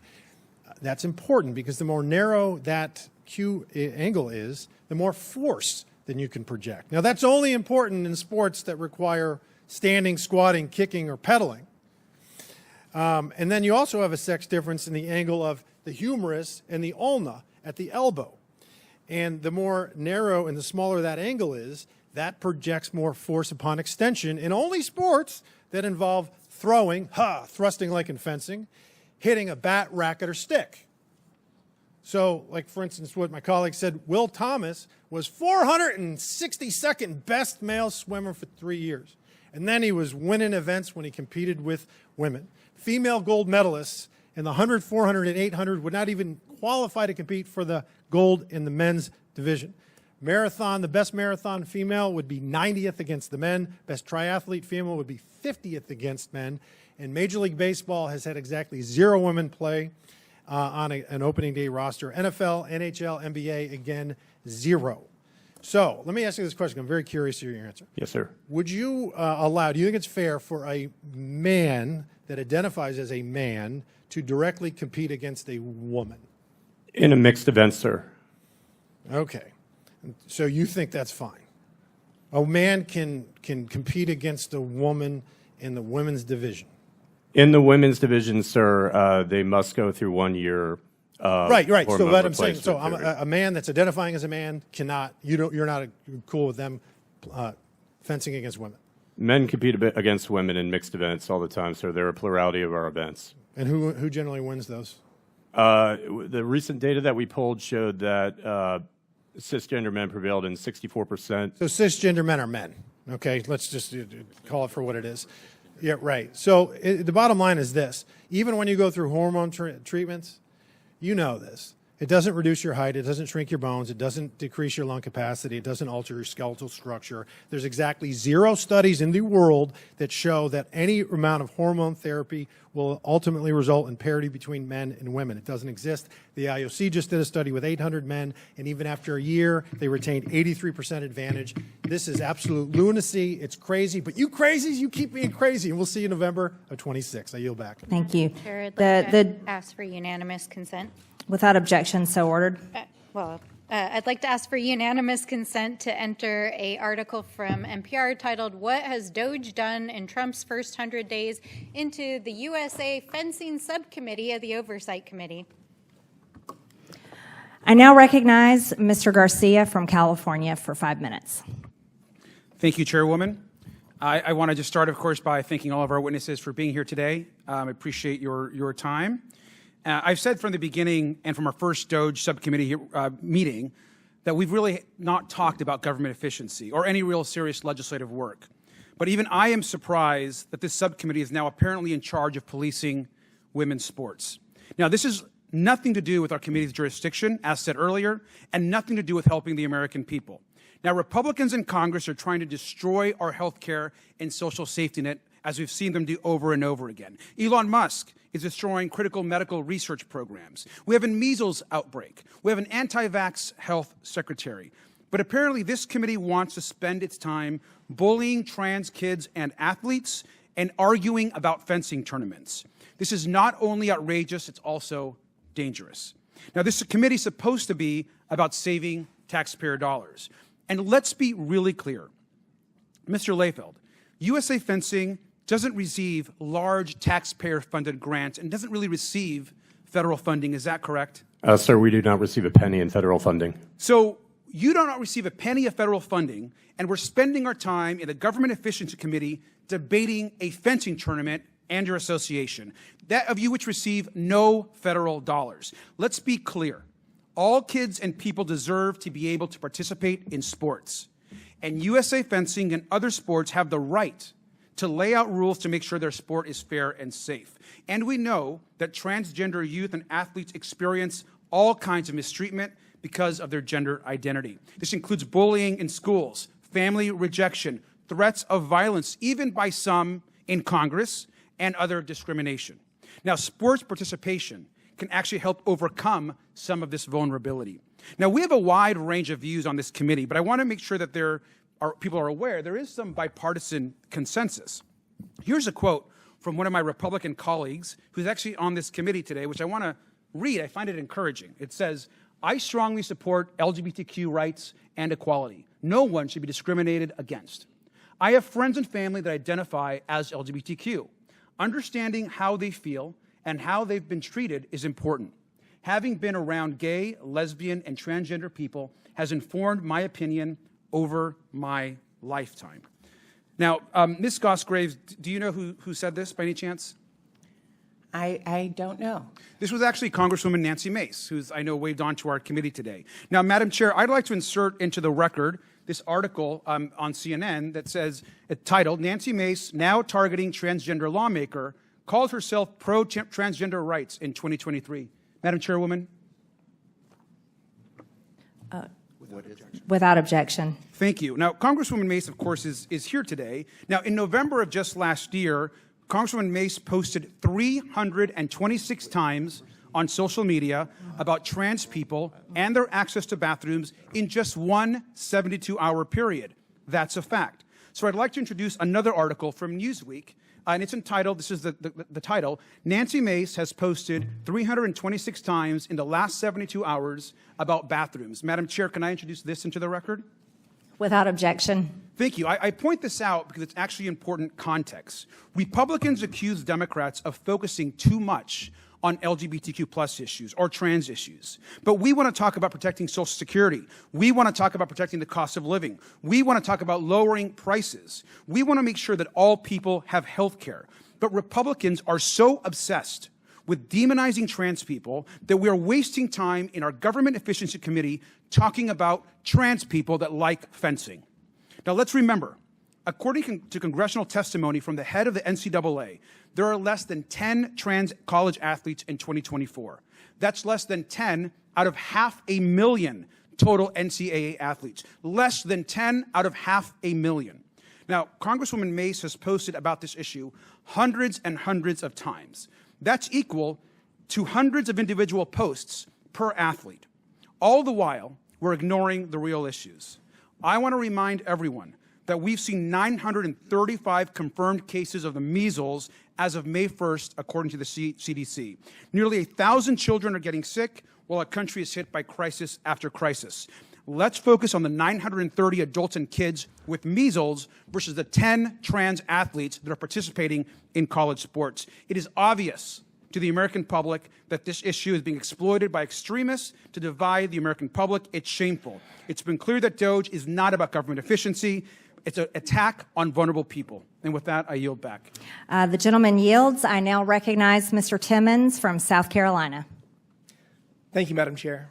We are here today to shine a light not only on the integrity of women's sports, but on how government-backed institutions chartered by Congress may be misusing that authority to push controversial policies that violate basic human rights and disregard their congressionally authorized mission. When an organization abuses authority delegated by the government, it is within the purview of this subcommittee, plain and simple. I realize my colleagues across the aisle don't understand that. USA Fencing is a national governing body for the sport of fencing in the United States, officially recognized under the Ted Stevens Olympic and Amateur Sports Act. That designation is not just ceremonial. It is a chartered monopoly backed by federal law and accompanied by special privileges and funding access. That status comes with an expectation that NGBs serve all athletes equitably, promote excellence, and adhere to national interests, not ideological crusades. Yet recent events raise serious questions about whether USA Fencing has abandoned its mandate, is wasting resources, undermining athletes, and jeopardizing the integrity of women's sports, all while flying under the flag of a federal endorsement. We've heard USA Fencing speak about inclusion, but what about transparency and fairness, especially toward female athletes like Stephanie?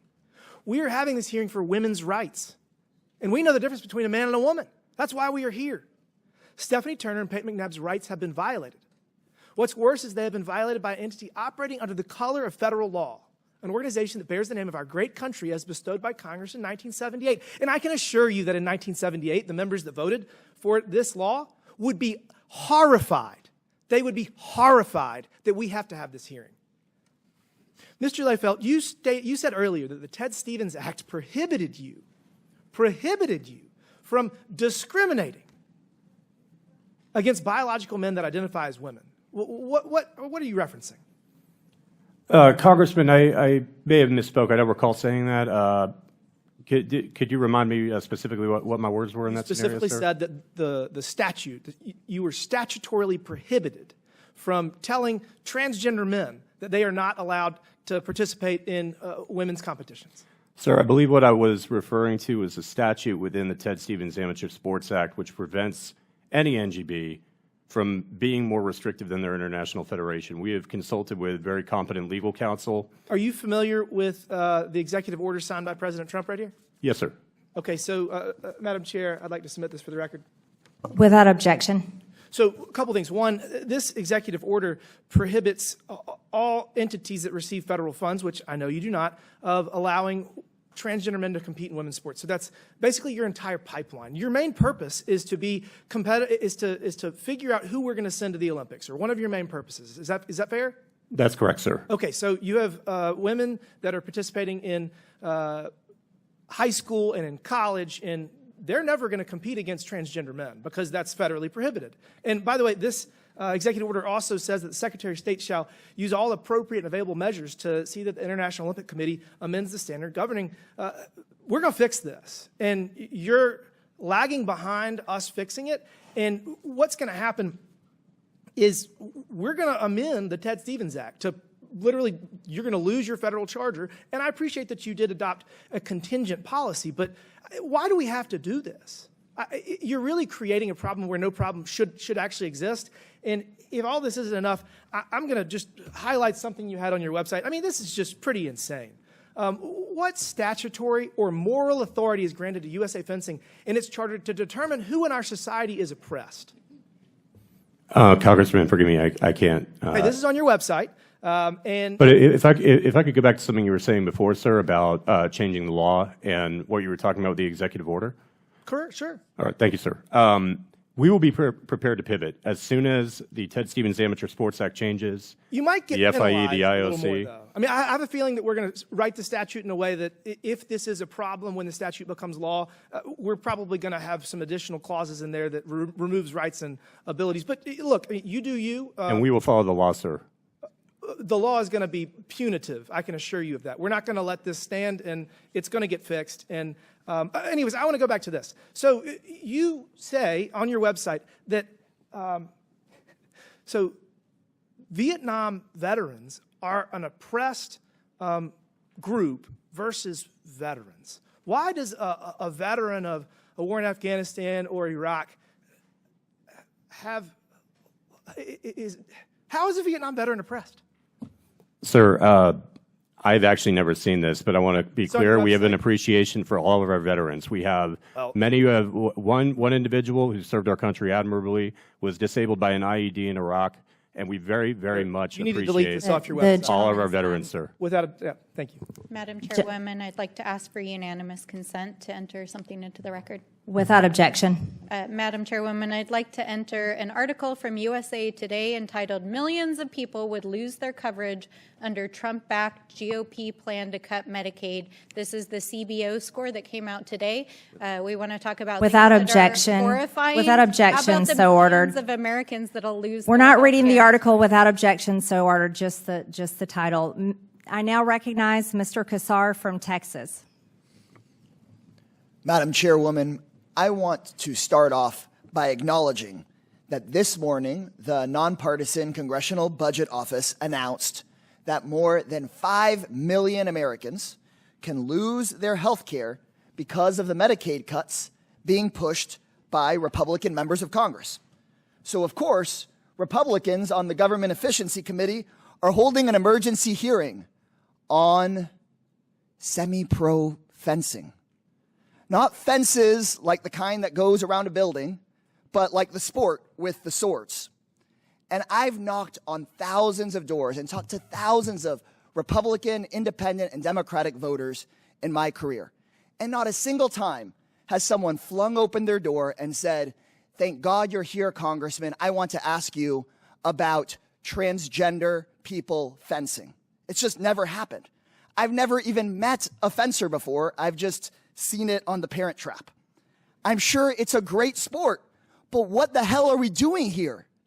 Seriously, we're here because Chairwoman Marjorie Taylor Greene thinks that if she picks on vulnerable people, like trans folks, she can avoid having a discussion about the allegations of insider trading against her. She thinks that she can distract from the fact that Trump and MAGA Republicans are raising your costs every single day, suppressing your wages every single day, stealing your taxpayer dollars every single day, and threatening your health care. That's the reason we're at this crazy hearing today. Here we are in a subcommittee supposedly about government efficiency, spending hours upon hours trashing trans people and talking about trans folks in sports. There's more members on this committee than there are trans people in all of college sports. Of the 500,000 student athletes in America, about 10 of them are trans. Not 10,000, 10. In Olympics, there are even fewer. So in my opinion, sports leagues will do a much better job than politicians up here on this committee coming up with fair and thoughtful ways of handling who does and who does not qualify for which sports. But I think that instead of picking on LGBT people, politicians in this country should be singularly focused on improving the economy for every single working American. That's my crazy idea. Ms. Goss Graves, Republicans have called an emergency hearing on trans athletes in the sport of fencing today. Can you tell me, how many college fencers are there total in the entire United States? I think about 1,000. Compare that to, do you know how many people rely on Medicaid in this country? That's more like 80 million. And Social Security? That's more like 70 million. So 80 million people rely on Medicaid, 70 million people on Social Security. We're talking about 1,000 college fencers, period. How many hearings do you think this committee has held on Elon Musk pushing Social Security to the brink of collapse? Oh, my God. I don't think any. 0 hearings. How about how many hearings have we had about the millions of Americans who could lose Medicaid because of the cuts Republicans are pushing today? Well, 0. That is correct. 0 hearings on these issues that impact us all. Republicans have called hearing after hearing obsessed with trans folks in sports, which of course only affects a tiny sliver of Americans, but no hearings on Medicaid, no hearings on Social Security, no hearings on raising wages and lowering costs. So if you're sitting at home watching, you need to know the goal of this hearing is for Republicans to distract you from their own lies, their own corruption, and their own failure. The goal of this hearing is to make sure that Fox News has something to talk about other than Elon Musk getting billions of dollars a year in government contracts while cutting services for you.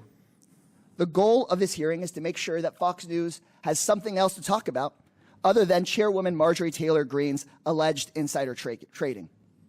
It's a sick reality right now in American politics that right-wing Republican officials think that picking on trans people is how they'll earn more votes and raise more money.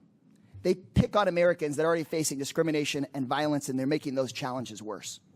They're trying to pull the oldest trick in the book. Next time you go vote, ask yourself if these second-rate schoolyard bullies are looking out for you or if they're scammers just like the man that holds their leash. The gentleman's time has expired. It's important to point out that Democrat members today are not asking the two young ladies that are here representing their sports, and this is what the hearing is about today. I now recognize Chairman Comer from Kentucky. Thank you, Madam Chair. I want to start with a quick round of yes or no questions for each of our four witnesses, so please keep your answers for my first two questions to yes or no for time's sake. First question, do you believe biological men should compete in women's sports? Ms. Turner? No. Ms. McNabb? No. Mr. Lehfeldt? If they comply with the requirements, sir. So is that a yes or no? It's if they comply with the requirements that have been set by our policy, they deserve to compete. By the President's policy? By the policy of USA Fencing. Ms. Graves, I'm going to take that as a yes. Ms. Graves? I agree with Mr. Lehfeldt that trans women should be able to compete in the sport in accordance with their gender identity. So 2 no's and 2 yeses. Second and last question for yes or no. Should biological men be able to get scholarships to college in women's sports? Ms. Turner? No. Ms. McNabb? No. Mr. Lehfeldt? They can't get them anymore, sir. They can't get them anymore. So do you believe, yes or no, they should? You have a personal opinion on that? I don't really have an opinion on that, sir. Ms. Graves? I'm actually concerned about the tens of thousands of women in this country who play college sports who have fewer scholarship opportunities than men. This would actually be a really important. So you are concerned that a man would get a college scholarship that should go to a woman? It's my understanding that there's less than 10 transgender women playing sports, but I know that there are tens of thousands of women Mr. who Lehfeldt, have fewer scholarship on the website, I know my colleague Mr. Timmons talked about it, there are some troubling statements. There's a page titled, and I think he referenced it, Power and Privilege. This page promotes woke content stating that people who are white, Christian, middle class, English speaking are all privileged, and we should be asking if they're, quote, the right person to take up space or speak on certain issues. Your blog and social media posts consistently express similar views, so I assume you support the ideas on that webpage? Sir, I'm not sure about the specific area of the webpage that you're referring to. As a board member, I focus primarily on governance, and if there's something that's operational, I stay very far away from that. So you disavow your website? Is it? I'm just not sure of the specific area of the website. Is it my website? Is it the USA Fencing website, sir? It's the USA Fencing website. Okay. I just am not familiar with the area that you're referring to, sir. Okay. The reason the reason that's odd is because your blog that we looked at expresses similar views. So, because you appear to be white, English-speaking male, like me. So I didn't know. There was just an odd opinion. You don't have any comment on that? You don't know anything about it? I'm just, sir, in all honesty, I'm not following the question. You're not following a question about the USA Fencing website that has just a lot of, concerning content on there that some would consider racist, discriminatory, or you don't have any, that's not a concern or anything? If you link me to the specific part of the website, I could get back to you with an opinion, but I'm just not following where that is. We'll get you a copy of your website that Mr. Timmons just referenced. So, Mr. Lehfeldt, let me ask a simple question. Do you support transgender women, which are biological men, competing in women's events? If they comply with the policy, sir. which policy? Whose policy are you going by? What is that? Should that be the policy? Should men be allowed? You're a leader in this. Show some leadership. Should men be able to compete in women's fencing? Sir, our policy was passed in 2022 prior to my joining the board, but right now, anybody who goes through 1 year silent? So you're okay with it? You're okay with it? You don't have a problem in the world with it? You knew this hearing was coming up. You knew this was the topic of the conversation. You don't have an opinion on the policy? Are you going to change the policy? Sir, we've passed a policy? contingency policy at this time. Due to the Ted Stevens Amateur Sports Act, our council has advised us that we cannot have a policy that's more restrictive than our international federation. I want to be clear that if Congress or the IOC or the FIE, our international federation, changes the policy to ban transgender participation, we will, of course, follow suit. Well, look, I think the majority of this Congress is committed to protecting women in women's sports. NBC News poll asked, when asked if they agree or disagree with transgender women competing in women's sports, 75% disagreed. This is one of those 80-20 issues that my colleagues on the other side the hill they want to die on. So we're going to try to protect women's sports. Thank you for having this hearing, Madam Chair, and I yield back. Thank you, Mr. Chairman. Madam Chair, I'd like to ask for unanimous consent. Without objection. I'd like to enter into the record a New York Times article entitled, "The GOP plans to cut Medicaid would save billions but leave more uninsured," budget office says. That's what we're actually outraged Without objection, about. So ordered. I now recognize Also, I Mr. want to Burchett point out that the from most Tennessee. powerful oversight Republican You're not Congress, recognized. Ms. Stansbury, you're not recognized. talking I'm about sorry, we're going to fencing Crockett. while they're trying to cut Medicaid. Actually, Ms. Stansbury, you're not recognized. I now recognize Ms. Crockett from Texas. Thank you so much. It is so interesting that I just learned today at 44 years old that the Republicans are going to be the ones to save women. The same Republicans that have been, say, for women's reproductive acts, or the same Republicans that have stood for the Equal Rights Act, which would hopefully get women to equal pay, or the same Republicans that just this Congress voted for the SAVE Act, which we know would disenfranchise women from even being able to vote. But let me tell you, they are our saviors, and so I am so happy to be here today, because otherwise I would not have an idea that I had a savior in the Republicans. So let's also talk about the fact that it's only been 100 days, 100 long, terrible days for anybody that absolutely believes in reality, because what we know is that they have terminated staff responsible for enforcing federal protections against sex-based discrimination. Sounds like that's pro-women. Or they've cut funding for domestic violence survivor services. Sounds pro-woman to me. Or they've prohibited funding for research affecting women's health. That definitely sounds pro-women to me. Essentially, they closed the Department of Education's Office of Civil Rights. Again, sounds like they are fighting for us. And instead of providing oversight over these actions, congressional Republicans have been working to execute one of the most aggressive anti-women legislative agendas in history. And yet, they're here today trying to convince the American people that discriminating against trans people is somehow the only way to protect women. This hearing has nothing to do with improving government efficiency. It's another attempt by Republicans to distract from their demonic and disastrous policies that are making it more difficult for Americans to make ends meet. So, Ms. Goss Graves, I want to play a game. It's called Trump or Trans. You ready? Okay. So I'm going to ask you a question, and I want you to tell me whether or not it is Trump or trans people that are responsible. You understand? Got it. Okay, very good. The first one, gutted medical research. Trump. Kidnapping Americans and sending them to foreign countries, a.k.a. deporting them. Trump. Driving us into a recession. Trump. Increasing the cost of everything. Trump. Waging an idiotic tariff war. Trump. Harming farmers. Trump. Ignoring the Constitution. Trump. Proposing to take away Social Security. Trump. Cutting health care. Trump. Firing government workers who keep our country safe. Trump. Encouraging an environment of hate and divisiveness. Trump. Thank you so much. This committee could be engaged in actual oversight of fraud, waste, abuse, and mismanagement. So let's talk about waste. like Trump's plan to spend almost $100 million for his little birthday parade, or how he spent 25% of his first 100 days golfing, costing taxpayers tens of millions of dollars. In fact, it's a little bit over $30 million at our last estimation. In fact, President Trump is on pace to spend more than $1 billion of taxpayer dollars just on golfing. Yet the Republicans have been silent.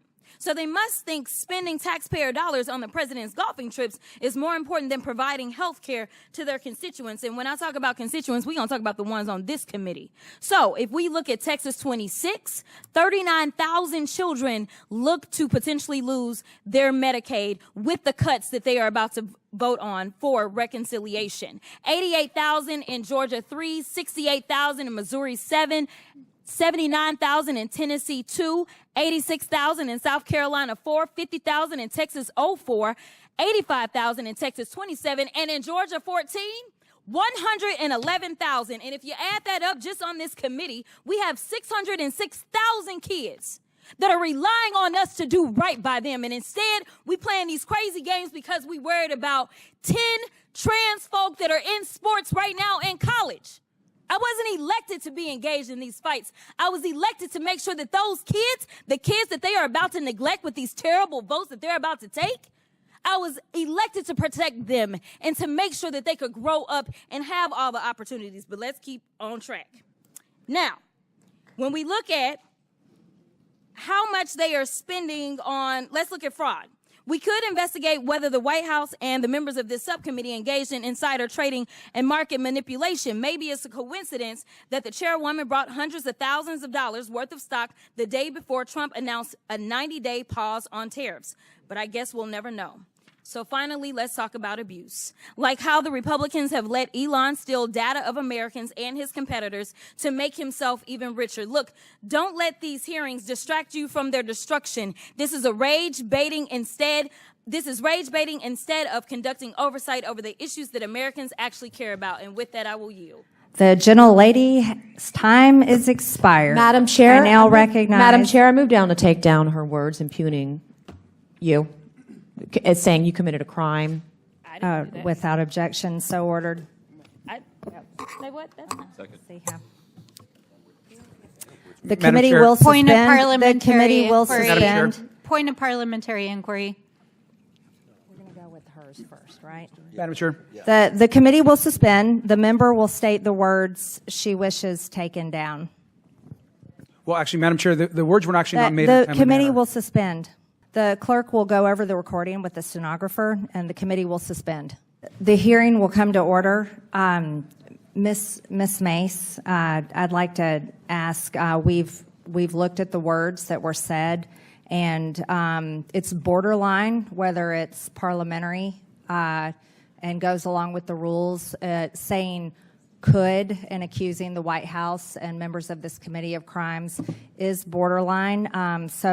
So in interest of the hearing and our witnesses that are here today defending themselves against the mentally ill biological males that have invaded their sports, and in the interest of making sure that we stay on track instead of getting sidetracked into Democrats' nonstop fake accusations, I just ask, thank you for bringing up the motion and ask if you'd Yes, like Madam Chair. Okay, thank you very much. With that, I now recognize. She already did, Ms. Stansbury. I now recognize Mr. Burchett from Tennessee for 5 minutes. Thank you, Chair Lady. Madam Chairman, I'm sorry. It has to be withdrawn on the record. She asked the question and she said, yes, Madam Chair. You weren't listening, Ms. Stansbury. We handled that, and it has been removed for the record. The fake accusations of criminal behavior. Oh, are you accusing also and lying? And you're continually disrupting this hearing and won't stay on track about mentally ill men trying to beat down women in women's sports. We're going to stay on track now, Ms. Stansbury. So hopefully you can go along with this hearing and stay on subject. And I now recognize Mr. Burchett from Tennessee. Thank you, Chair Lady. Thank you for allowing me to be here.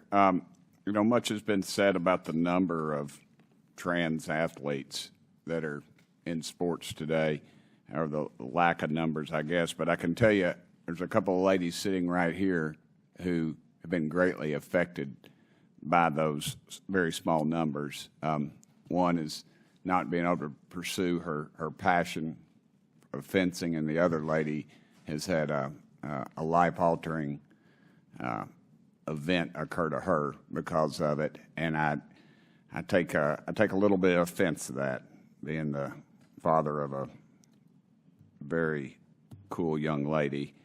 I just think that this is something that needs to be noted, and also a lot of distractions been made about cutting SNAP and all these other things, and Medicaid, Medicare, what have you.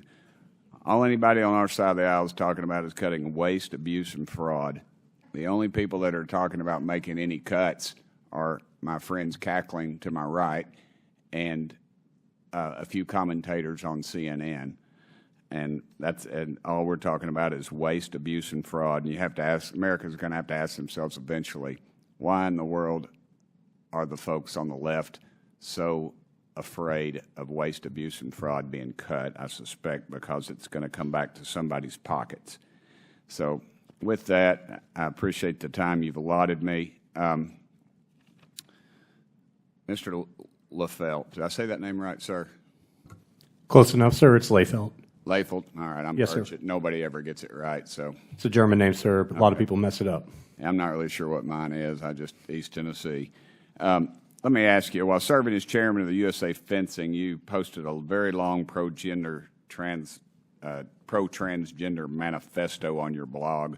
Let me ask you, why did you post this? And I would like to, for the record, put that on the record, Madam Chairman. Go ahead. Without objection, so ordered. Sir, I posted it in my personal capacity, just over the years having observed a lot of transgender women transition and the success that they had found in fencing and the purpose that it gave them in life. Okay. And in the post, you mentioned you had no problem with your daughter facing a man in the sporting event. Is that true? Sir, at this time she's 4 years old and hits me with a foam saber, but does not participate in fencing yet. Okay. But when she is at the age where she would take this sport on, is that something you would think would be fair, that she would compete with a man? Sir, we are one of the safest sports in the Olympic movements, and 34% of our events are mixed gendered. I'm not talking about the safety issue. I'm just talking about the fairness issue, sir. I realize you cover up, and I realize nobody gets poked in the face anymore. I get that, but do you think that's fair? That's just a simple yes or no. So long as the competitor has met all the hormonal requirements and complies with the policy, I would be okay with it, sir. Okay. On Instagram, a commenter asked, are you okay with a cis female? And I don't like these terms. I had to look it up. A cis female is someone who's born a female, I believe is correct, meaning women. Are you okay with them being at a disadvantage? To which you replied, yeah. And to be clear, let's be clear, you'd be okay with a young lady or young woman being at a disadvantage or at a higher risk of being injured in any of these other sports? Sir, thank you for giving me the opportunity to address that question. That was a question that required a far more nuanced answer than what I gave, and I appreciate having the opportunity on the committee to address that question. I want to be clear in saying that I expect anybody that is competing as a woman, as a transgender woman, that they meet the requirements as set forth in USA Fencing's policy. Okay. Look, I hate to say I reclaim my time. It sounds like being a jerk, but I'm going to do that if that's all right with you, brother. Is it true that USA Fencing created an equality map? I know it was referred to either of states not to have events in because of what the democratically elected representative of those states voted for. So there was a map policy that a few of your colleagues have referenced that was passed before I joined the board. It does exist, and it does not exclude any states from selection. To be crystal clear, we have had tournaments in numerous states that are listed in there, including Texas, Ohio, Florida, Missouri, et cetera. It does not exclude any states from selection, and we proudly host tournaments in those states. Okay, well, I'm out of time. I apologize. Thank you, Chair Lady. Thank you, sir. The gentleman's time has expired. I now recognize Ms. Simon from California. Thank you, Madam Chair, and thank you, all of you all, for coming today. There's so much to say, but I have such a limited time, and I actually have a question. But we'll also want to refer back historically. We've been having these conversations for quite some time. Ms. Goss, do you recall in 2000, and I believe it was 2009, the Castor Semayenya case? Correct, yes. Could you tell folks a little bit about this case? I have some document on it too, but could you give me a little background? This was an Olympic sprinter, and there were all sorts of assumptions that she was not a woman, and she was subject to all sorts of invasive tests, but also bullying and harassment because she was assumed to be not feminine enough for the sport, basically. Yeah, so, this case, she was a black woman, and she was South African, I think, yeah. South African black. Mm-hmm. And she was assumed to be too fast, too big. And, of course, she was asked to undergo testosterone testing and medical treatment to reverse her natural testosterone that was in her body, but she was born female. That's correct. So I just want to make it clear where we are. On March 25th, in this very room, my colleague, Ms. Presley, she introduced an amendment to this body. And the amendment was pretty clear, and it said, it requested that this body vote down anything, any mention of any policy that would ban racism, that would push forth any clarity around us insinuating as a full body that the Trump administration, when he moved executive orders, that they wouldn't mention or allude to any kind of segregation. My colleagues on the right voted that amendment down, every single one of them. So even if you're not transgender, folks who are watching, I want you to understand why this moment is so important. We have a party who has been very clear about what their intentions are for this country. Very clear about what their intentions are for this country. I think it's bringing us back to a 1950s America where segregation was legal. Who is to say that your African-American daughter, because of her BMI, will be subject to the same kind of conversation? Who is to say, if we move forth in this conversation, that your daughter, who was born a female, would be subjugated, and subject, I should say, to inspection of her genitals when she went up to the mount to play t-ball because she looked a little bit different from other folk? There's a slippery slope here. I definitely want to talk about race, fraud, and abuse in the 119th Congress. It's important. And it's also important for us to realize that the cruelty of not centering all Americans, how difficult that is, but it is ingrained in who we are to figure out how we love and support and not pathologize anyone. Let's be careful. Let's be careful. Ms. Goss, I wanted to give you an opportunity while my time is limited to share anything else about really what we're seeing here and how the slippery slope can maybe go a little bit farther and more horrific than it already is. Well, I'd say it's already happening. We're already seeing girls being challenged for not being feminine enough, for being too tall, too fast, too good at what they do, by other parents, by school officials. discrimination never begins and ends with the small group of people who are initially targeted. It will extend and harm all girls. Thank you. Thank you so much. And I yield my time, Madam The Chair. gentlelady's time has expired. I now recognize Mr. Burleson from Missouri. Thank you, Madam Chair. And thank you to our two witnesses for confronting the assault on women's sports.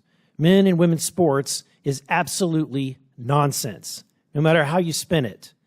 It's shameful to look at the women that have been hurt from these men and tell them that they need to be silent in the name of inclusion. This whole hearing, we've had motions to try to stop this hearing, to stop these young women from expressing their views. It's almost as if we have nothing to see here. We don't want to hear what you have to say. That's the message that's coming from this side. But I'm here because I want to hear what you have to say. And, you know, look, whether it's fencing tournaments, track and field, my daughters who are in soccer or volleyball games, you're endangering our daughters and belittling their narrative. The men like Mr. Lehfeldt who are wrecking women's sports with woke poison and a twisted mental view of things are destroying the opportunities for these young women. Meanwhile, Americans, they all get this. They look at this and they think that this is absolutely crazy, that we're even here. And so we're here to obliterate this insanity and fight for our girls and their safety and their fairness in their athletic endeavors. And I've got to tell you, Ms. Graves, I was shocked to read your testimony where you belittled the experience of Ms. Turner. In your testimony, you said that that her experience is part of a larger scheme to attack young trans people. Do you really? You said it was deliberate spectacle that was carried out. Do you really believe she contrived this situation? That she put herself. She testified that she planned the night before. She cried the night before. Do you have any sympathy for a young woman who realizes she's going to have to sword fight a man the next day? Protest is important. It is to make a point. There is mixed gender competition all the time in fencing. You heard that it was a plurality. No, Ms. Graves, I'm taking my time.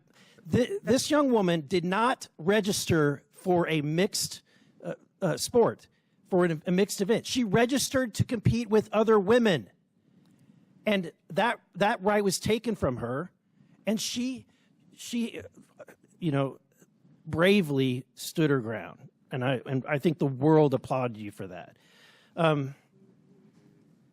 Ms. McNabb, the life-changing, altering.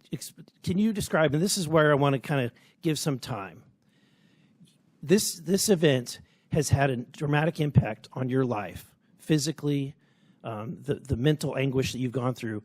Unlike some, I want to hear your story. I want to hear what you have to say.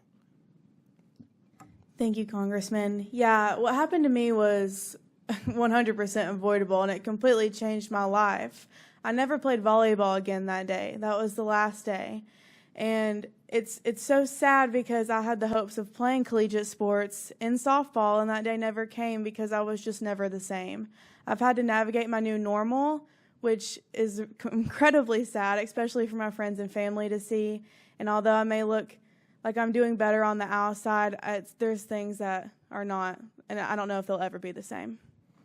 I'm sorry for the experience that you went through. And, I'm really sorry that we have individuals in positions of power, like Mr. Lehfeldt, who have a twisted view on reality. And they're imposing that twisted view on you and your lives. It's really tragic and it's sad. And what's even worse is that now you're the one to blame because you two contrived these situations, according to Ms. Graves, that you created this. Sorry, you wanted this to happen, Ms. Turner. That's what Mrs. I never said that. It's in your testimony. I did not say that Ms. McNabb contrived the situation. I actually think the lesson from her situation is around concussion protocol. Let me ask, do you really believe the experiences that they've experienced? Ms. McNabb, do you really believe that she wanted to face all of these medical issues? I think what happened to her is tragic. There are hundreds of thousands of injuries that are preventable. So why aren't you standing up for her? I actually have. I said that this was terrible, and I have solutions that don't involve bullying. Thank you, Ms. transgender Graves. people. Look, I think that it's sick and twisted that individuals want to make women have to sword fight men. And it's sick and twisted that individuals want to make individuals have to take a spiked ball to the forehead if that's what it takes for a trans person to play. I yield back. The gentleman's time has expired. I now recognize Ms. Randall from Washington. Thank you. You know, this hearing, much like the long suspension that we had a few speakers ago, is a waste of taxpayer time. Yet another showing of the 24/7 circus that this majority has been conducting as puppets of this president's agenda. We have people at risk of losing health care coverage for concussions, for preventable diseases, for brain injuries, for cancer, people at risk of losing health care coverage, federal workers and veterans fired without reason. FAA, woefully understaffed, and presidential appointees taking advantage of their position for personal gain. And yet, the first subpoena that this majority feels compelled to execute, not any that we tried to offer for Elon Musk, but it's to bring the chairman of the board of USA Fencing in.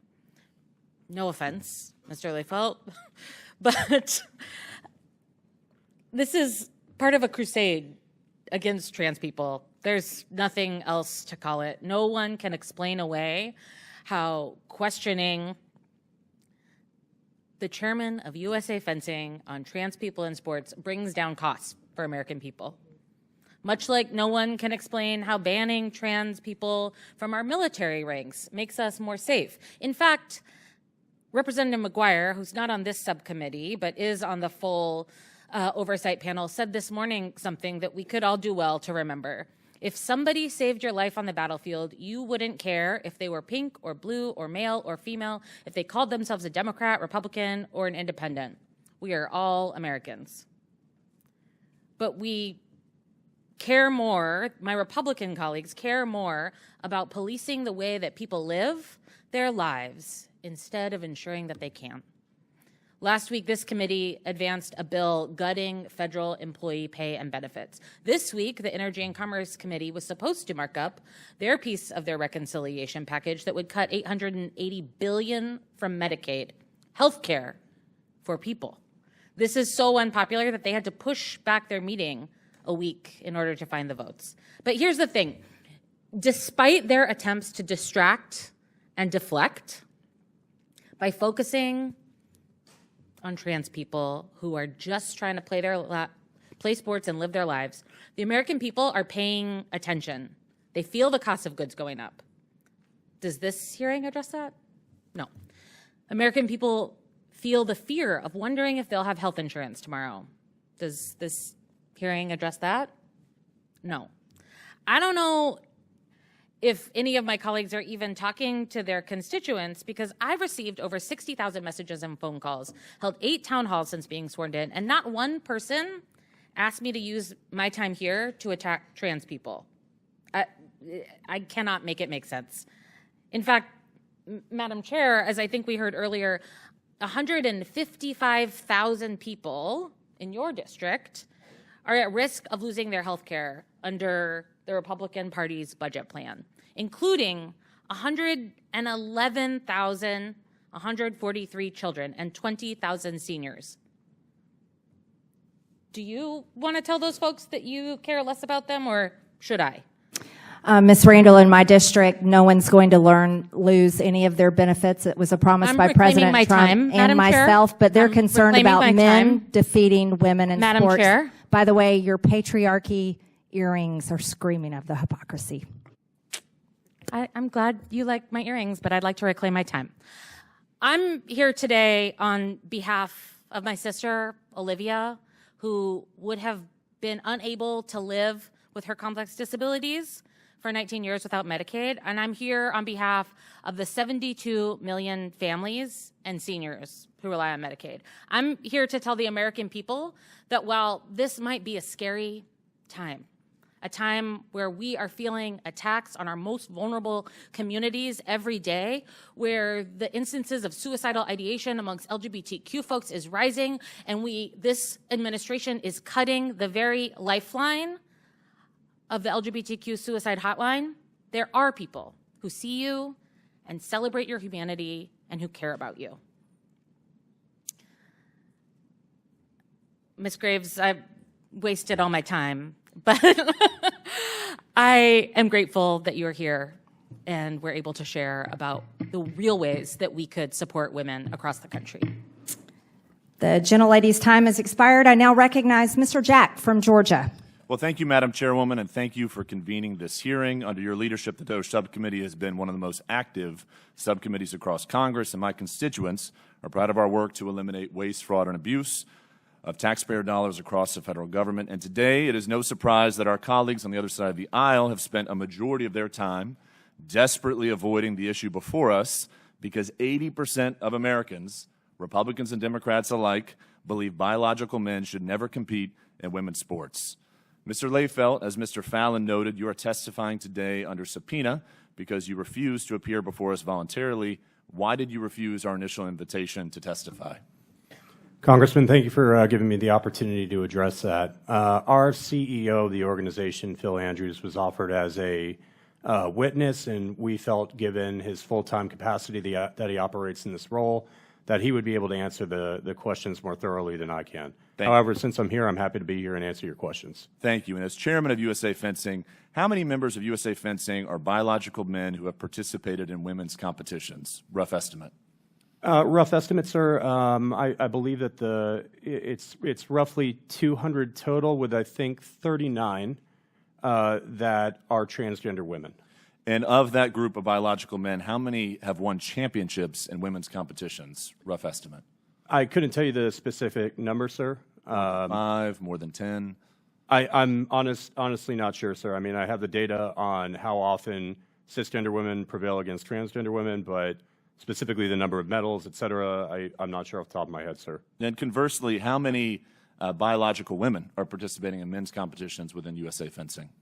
34% of our events are mixed, sir, and so it's fairly regular for that kind of event to happen. There are a plurality of our events. And again, I'm just referring to specifically male, non-mixed competitions, specifically male competitions. How many biological women are participating in those, to the best of your knowledge? So just so I understand your question, sir, biological women competing in the men's division, sir? Yes. I'm not sure, sir. Okay. Well, I think the disparity alone, as we've seen, confirms that this approach is inequitable. The data across other sports affirms it. In recent years, over 600 female athletes have lost more than 900 medals to biological men and women's sports. And again, over 80% of Americans, Republicans and Democrats alike, agree that biological men should never compete in women's sports. Mr. Lehfeldt, and I mean this with respect, in your capacity as a representative of USA Fencing, have you ever impersonated a woman? No, I have not, sir, not to my knowledge. I ask because I understand you have a history of creating fictitious female personas. In one instance, you impersonated a woman named Dorothy and wrote an email to yourself, which you then published on social media for all your followers to see along with your response. Do you want to comment on that? Yeah, I do, sir. Thank you for giving me the opportunity to address that. It was a poor attempt at humor. It was unbecoming of me as a leader of this organization to post that as I did. And quite frankly, moving forward, that's not something that's going to happen again. It's unacceptable, and it's not something that should happen with any human-to-human interaction, period. Thank you. Ms. Turner, Ms. McNabb, I want to commend both of you. You are both very brave women. And Ms. Turner, your courage that you displayed on March 30th galvanized millions of Americans in support of the simple truth that biological men should never compete in women's sports. And with my remaining time, Madam Chairwoman, I'd like to learn a little bit more about the culture within USA Fencing. Specifically, Ms. Turner, reporting suggests that you previously raised your concerns of the policies with which you have to face to USA Fencing officials. What was the response when you did so? I had done so privately, and the answer is that they did not respond. But I have known of other members of USA Fencing, a mother and a daughter who did come to USA Fencing saying that they did not approve of the transgender policy, and they were told that they would be sanctioned. And did you or have you feared retribution from USA Fencing with respect to your brave stance and likewise your concerns you've raised before you took that stand? Yes, and I still do. I don't think I'll ever get a fair bout again from a referee, or that I'll be welcomed without harassment. And why do you think that culture exists? Just, you've experienced it. I'm curious your own perspective as it relates to the culture that tolerates this type of behavior. I don't think they communicate well with people who oppose this policy. No one ever asked me what I thought. And I think maybe if they had, they'd know what my stance was, So. Well, your bravery led us to ask you your thoughts today in front of the American public. So grateful for both you, Ms. McNabb, and all of our witnesses for testifying. Madam Chairwoman, I yield the remaining 4 seconds to you. Thank you very much. The gentleman yields. I now recognize Ms. Jacobs from California. Thank you. I'm not normally a member of this committee, but I could not sit idly by while Republicans attack the transgender community for the millionth time. And look, there are real, well-intentioned questions and policy decisions that need to be made around trans issues. I understand that. For a lot of people, these issues are new. It can feel intimidating to talk about them, scary to ask questions. We need to be having dialogue. But that's not what we're doing today in this hearing. This hearing is a waste of time and neglects to provide actual oversight of the ways the Trump administration is dismantling our government and hurting women and girls. Madam Chairwoman, would it be accurate to say that you believe no one should receive gender-affirming care? I believe that no minors should receive gender-affirming care, sex changes, mutilating their body. Okay. They can't vote. They should can't receive get a gender-affirming tattoo. care? They can't drive a car. Okay, they thank can't you. join the military. Thank you. I ask this because many people believe that Botox, filler, boob jobs are all gender-affirming care, and I know many of my colleagues, probably on both sides of the aisle, have partaken in this gender-affirming care. But okay, let's take this committee at its word that this hearing is about protecting women and girls. Ms. Goss-Graves, the Department of Education's Office of Civil Rights is the primary entity that investigates discrimination against women and girls in sports, in school. Is that correct? That's correct. That protects women and girls against sexual assault, whether in sports or elsewhere. Is that correct? That's correct. All right. Well, then would you say that getting rid of the Department of Education's Office of Civil Rights would hurt women and girls? For sure, as did the cuts to the Office for Civil Rights, the group that actually responds to Title IX complaints. That's exactly right, which is why I find it so interesting that the Trump administration has already closed more than half of the offices of the Office of Civil Rights in the Department of Education, including an office in California that is in the middle of an active discrimination investigation. You would think if we were concerned about protecting women playing sports and protecting their Title IX rights that we would want to be actually looking into why we're closing these offices, not what we're doing right now. For the record, for folks watching, this is also the office that investigates anti-Semitism, incidents of anti-Semitism on college campuses. So remember that when my colleagues try and tell you that they're standing up for Jewish students. But I have a theory. I think we're probably talking about this issue instead of what the Trump administration is actually doing, because my colleagues don't want to talk about, for instance, the 99,301 people who are at risk of losing their Medicaid in Nancy Mace's district, or the 54,466 people who are at risk of losing their Medicaid in Brandon Gill's district, or the 69,698 people who are at risk of losing their Medicaid in Pat Fallon's district, or the 263,276 people at risk of losing their Medicaid in Eli Crane's district, or the 235,530 people at risk of losing their Medicaid in Chairman Comer's office, or the 155,530 people at risk of losing their Medicaid in the Chairwoman Marjorie Taylor Greene's office, or the 1.7 million people statewide in Georgia who are at risk of losing their Medicaid, or the 320,818 students who rely on school lunch in Georgia in order to get their food who are at risk of losing that. maybe it's because the Atlanta Journal-Constitution has already ranked the chairwoman as last in a poll of potential candidates for the United States Senate in the Georgia seat. And she thinks that attacking trans kids will help her poll numbers. But I'm here to tell you that attacking trans kids is not going to launch a Senate campaign. Attacking trans kid is not good politics, not for the right, not for the left. The American people did not say that they hate trans kids and they hate trans people in this last election. What they said is that they want us to take care of them. They are mad that someone else is getting surgery paid for when they are drowning in medical debt. They are mad that someone else is getting housing paid for when they can barely afford rent. So let's be clear that on both sides of the aisle, it is bad politics to attack trans kids, and it is a shame on this body that we work in that we all even have to be having this conversation today. Thank you so much, Madam Chairwoman. I yield back.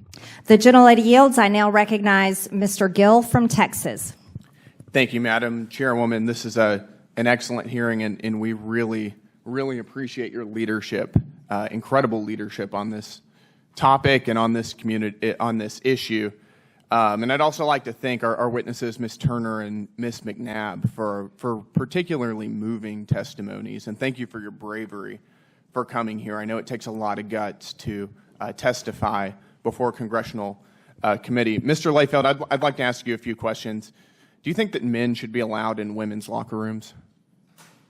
Sir, those regulations are set by tournament organizers. I'm just asking you yes or no. Do you think men should be allowed in women's locker rooms? I don't have a personal opinion on that. You don't have you have a personal opinion on a lot of things, but not on that? Sure. I mean, a locker room is not really an area where people interact. So the answer is yes. I don't Do you really think that men should be allowed to share showers with women in athletic facilities? I think that showering is a private activity and that it should be private. And it should be private. There's oftentimes communal showers. Are you okay with men showering with women? I don't have an opinion on that in the context of USA. You don't? Interesting. That's an astounding thing to not have an opinion on. I think most normal people have an opinion on that. Are you okay with women being at a disadvantage when competing against men in sports? Sir, mixed events happen all the time, and women are often... That's not my question. Are you okay with... Let me ask it this way. Are you okay with cis females being at a disadvantage? If their competitor, assuming that you're talking about... It's a yes or no question. Female, that they've met the requirements set forth in the policy. Why did you post on social media for the world to see? You were asked in an anonymous question, which you posted online, are you okay with cis females being at a disadvantage? You said, yeah. Yeah, I believe it was Congressman Cloud that had asked me about that, sir, and I'm happy to address it again. That was a one-word answer to a more nuanced topic, and I feel like if I could take it back and expound a little bit more than what I had there. Reclaiming my time. Sure. Do you think that do you think that parents who don't want their daughters competing against men in women's sports are whiny? No, sir. You don't? Why did you write that on social media? I've got a picture here where you posted that. You were allegedly responding to a parent who didn't want their daughter being beaten up by men in sports competitions. You said, I'm not going to pull her from the sport and write a whiny email announcing my departure. Sir, Congressman Jack had asked me about that, and want to be crystal clear, that was an inappropriate message. Do you think that they're cowardly? Sir, no, I don't. I don't at all. And in fact... Why did you write that on social media? I regret it, sir. I deleted it shortly after posting, and I certainly don't feel that way anymore.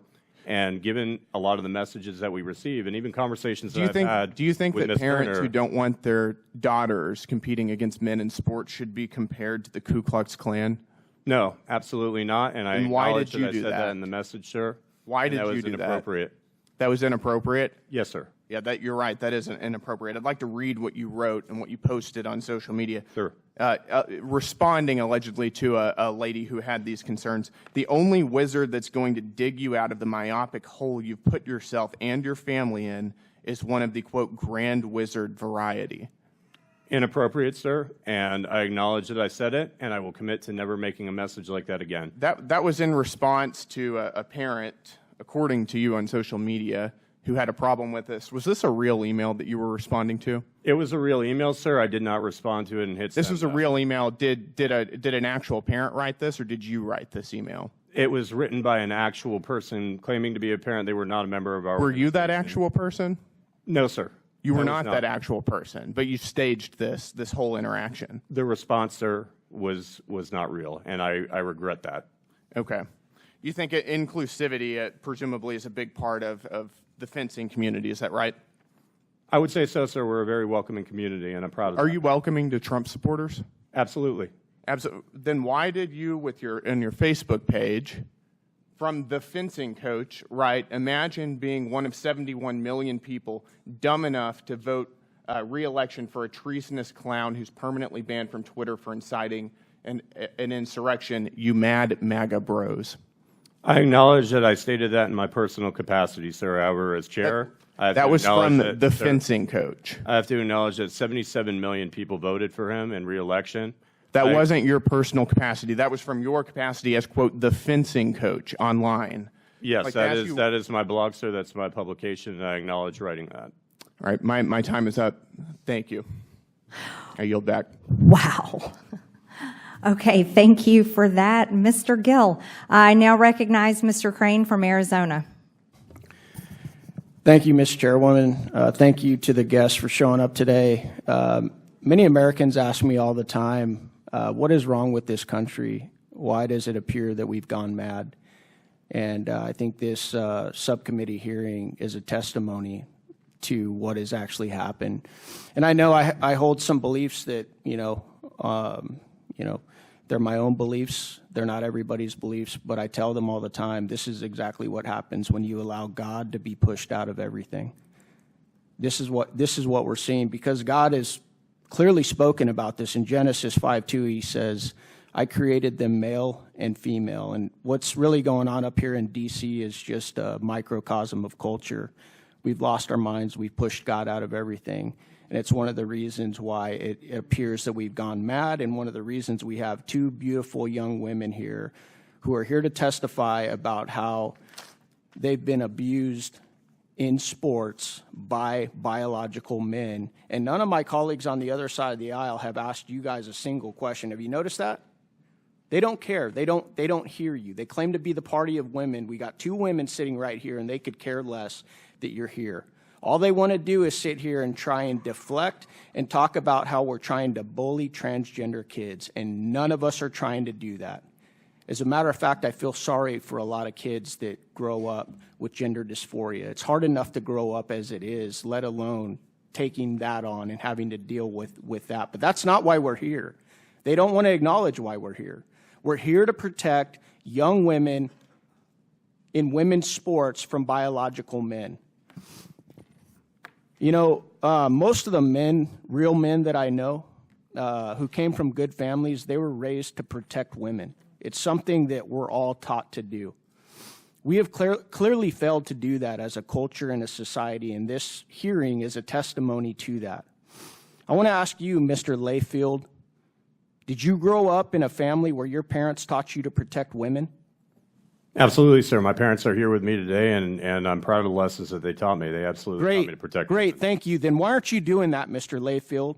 Why aren't you protecting women? Because we got two sitting right next to you who will tell you that not only are you not protecting them, but you're depriving them from participating in sports and everything that goes along with that. Why aren't you protecting women? Sir, from a fencing standpoint, it's one of the safest sports in the Olympic movement. I know that you think swords present some kind of danger. No, we're not talking about swords. We're talking about biological men, and you know it. Don't try those games with me. We're not talking about swords. We're talking about the fact that you and other men and officials in authority have failed to protect young girls. And it's pathetic. It is pathetic. I'm not going to sit here and try and convince my colleagues on the other side with biology or anything like that, because they're long gone. There's no study that I could show them that would convince them that what they're doing is wrong. I'm asking you, why have you not protected young girls like these two sitting right next to you? Sir, I believe we have protected young women in fencing. It's one of the safest really, hold on a sports second. Let's ask the expert witnesses. Ms. Turner, have men like Mr. Lehfeldt protected you? No, Are they protecting other young girls from biological men participating in sports? No, he glorifies it. Ms. McNabb, are men like Mr. Lehfeldt protecting you and other young women participating in women's sports? Absolutely not. Do you feel safe? No. You shouldn't, because guess what? God created men and women differently, and I know that this town and many in this culture have a real problem with that, but it is a fact. Okay? It's just a fact, and you guys know it. You have permanent injuries for the rest of your life. Is that correct, Ms. Knabb? That's correct, Congressman. Evil triumphs when good men and women do nothing. Not only have you done nothing to protect these young women, but you've actually sided with policies that are destructive to young women's sports. You said you have a daughter, Mr. Lehfeldt? I do, sir. That's sad, man. That's sad that you wouldn't protect young girls from what's going on in this culture. And it's disgusting to listen to these posts that you yourself posted. I can't believe that you're still the chairman of this organization. I really can't, after hearing some of those posts. Calling parents who are concerned about this type of leadership KKK members, are you serious? Shame on you, bro. I yield back. The gentleman yields. I now recognize Ms. Mace from South Carolina. Thank you, Madam Chair, and thank you for the invitation to participate in today's hearing. Ms. Goss Graves, so-called, quote, expert in women's rights. Do you know how many years it took South Carolina to elect its first Republican woman to Congress? Well, what year did 100 years since women got the right to vote. Do you know how many years it took the Citadel, the Military College of South Carolina, to graduate its first woman? Well, 157 years. So I have a series of yes or no questions I would like to ask you based on some of your previous statements. In your opening statement today, you said trans women are women. Ms. Goss Graves, what is a woman? So a woman is an adult female. A woman identifies as a woman, and I actually think it is. What do you consider a female? What is a female? So there are some women who were assigned a female. You say you're here to defend women. You say you're here to defend women, but shouldn't you be able to define one? Shouldn't you be able to define one if you're for women's rights? That's literally what I'm Ms. Goss Graves, do women have penises? So again, I believe that women. Democrats have gone so crazy. Women can have penises. That's not a thing. That's not biology. It's not science. And you sound like a lunatic. And the women. Should young girls just get used to penises in their locker rooms and showers? My next question, yes or no? Should little girls get used to penises in their locker rooms and showers? Yes or no? I don't know what you're talking about, but what I will say. Oh, I absolutely do. We've heard testimony today about trans women. Those are women with penises. Those aren't real women. In locker I'm going to reclaim my time. When President Trump issued an executive order to keep men out of women's sports, thank God he did. You said it was sexist, bullying that harms all students. Correct. Is it sexist, yes or no, to protect women from men in sports? Yes or no? If can't you answer the want question. to Is it protect sexist to acknowledge basic science? Men and women are built differently. Is it sexist to acknowledge science? Can't answer the question. Does forcing little girls to strip down in front of men in locker rooms harm girls? Does forcing little girls to strip down in front of men in the locker room harm little girls? Yes or no? Can't answer the question. Does forcing little girls to shower? I'm going to reclaim my time. You can quit talking. These are yes or no questions. You can answer them or not. And you've chosen not to answer the questions today because you don't know how. It's shameful. I know how to answer. Do you support drugging and chopping off kids' genitals in the name of inclusion? Is that a thing for you? I have to say, you get off on that? So stunned. All right. When a biological man crushes a girl in a contact sport and sends her to the ER, is that your idea of empowerment? Is that empowering women when a young man beats a girl and takes her, sends her to the ER in a contact sport? Is that empowering women? Is that what that is? Are you talking about Ms. McNabb? I'm talking about any woman who gets crushed in a sport by a man physically and has to go to the ER. Ms. McNabb and others. I'm going to reclaim my time. Concussion protocol. Madam Chair, we'll show that the witness. I'm going to reclaim my time. You can stop talking now. I'm reclaiming. This is Ms. Mace's time, Ms. Goss Graves. I would like some of that time back, Madam Chair. If a man can be a woman just identify as a woman, as you say, just by saying so, what is the point of having women's sports? What is the point of women's spaces? What is the point of women's scholarships if you're just going to allow men to take them away? Why even bother? Why bother?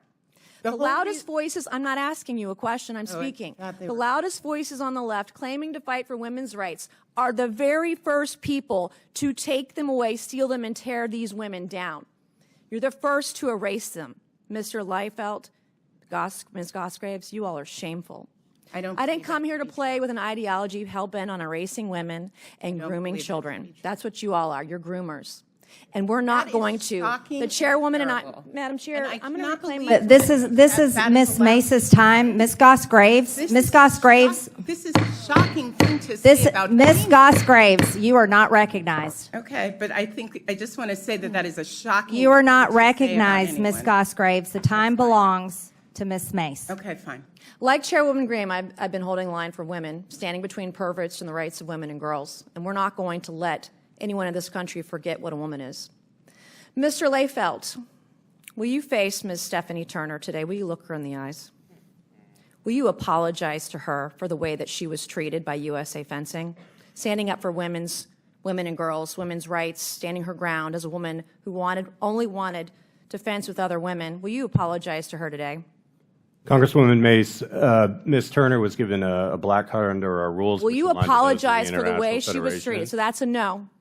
So, won't do it. Congresswoman, if I could respond to one thing. You know what's unbecoming of a leader? You said this just in your testimony just like 5 minutes ago. Yes, ma'am. That you've said several things that are just disgusting and unbecoming of a leader, to use your words. It's unbecoming of a leader today to acknowledge what has happened to this young woman. You just look at her face and look what she has been through, the courage it took her to stand up for her rights as a woman and other women in other sports all across the country. And you can't even as a man look her in the eye and apologize for what happened to her. And as my colleague, Congressman Graham, said, real men protect women. You're not one. And I yield back. The gentlelady yields. In closing, I want to thank our witnesses once again for their testimony today. I now yield to the ranking member, Stansbury, for closing remarks for 3 minutes. All right. Well, it's been an interesting journey today, as it often is in this committee. You know, I want to start out by saying, yes, thank you to our witnesses for sitting here in this toxic soup for the last 3 hours.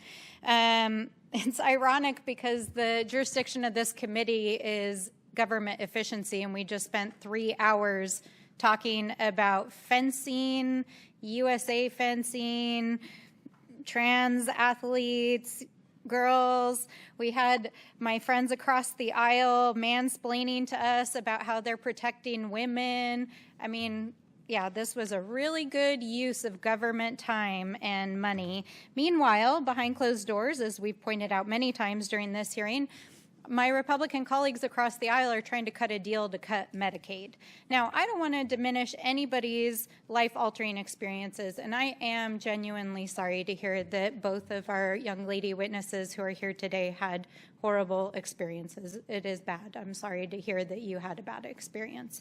And I want to acknowledge that, and I appreciate you coming and appearing before the committee today.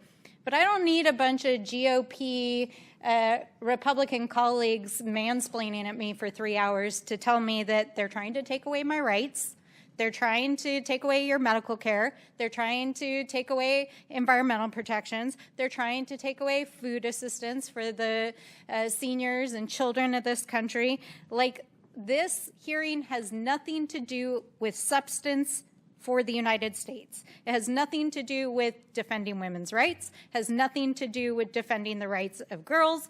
It is all about using the issue of transgender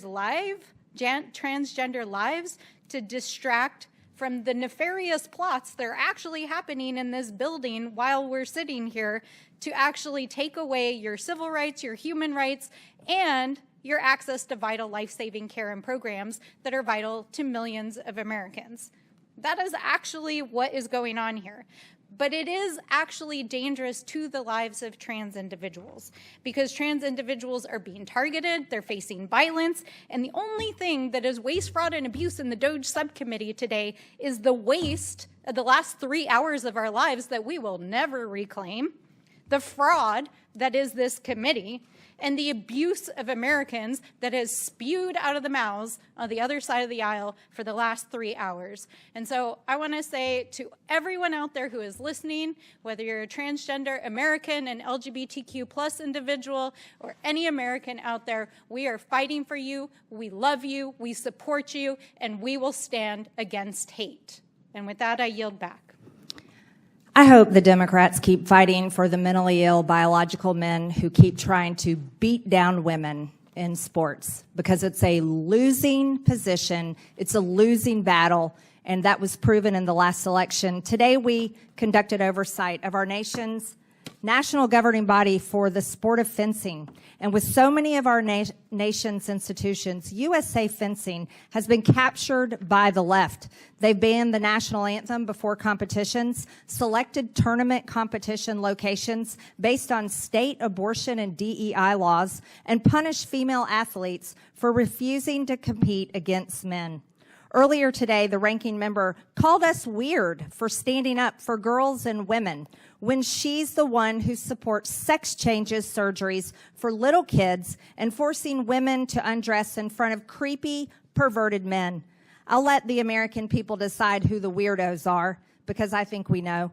The American people are tired of cultural Marxism and perverted sexual ideas being shoved down their throats, especially when it is being done with our own tax dollars. The issue of men competing in women's sports shouldn't even have to be a discussion. It's unfair, unsafe, and straight up abusive. As board chair of USA Fencing, Mr. Lehfeldt has used his position to push his own personal trans agenda on the sport. As a matter of fact, Liz Kokab is the most decorated American veteran fencer in history. And that is a man, a biological man, who is a 9th career gold medalist. Let's be real. Mr. Lehfeldt is not pretending anymore. He's defending the trans. And here's the issue. When you're sending emails to yourself calling yourself Dorothy, and you get caught and have to apologize for lying like that right here in the Oversight Committee, that is pathetic. When you're calling parents whiny for defending their own little girls from the biological males that you're allowing to compete against them, that's pathetic. Mr. Lehfeldt, you should resign from the chair of USA Fencing. You do not deserve the position that you have, and that's the recommendation I have as the chair of the DOJ Subcommittee on Oversight. And furthermore, it is pathetic that you're a father of a little girl that you would be perfectly fine to teach and encourage to lose, because there is no female athlete that ever wants to lose or come in second place.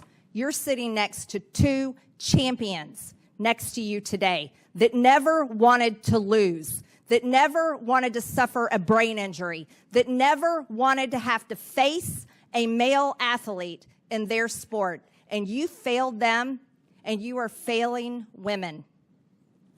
You need to resign.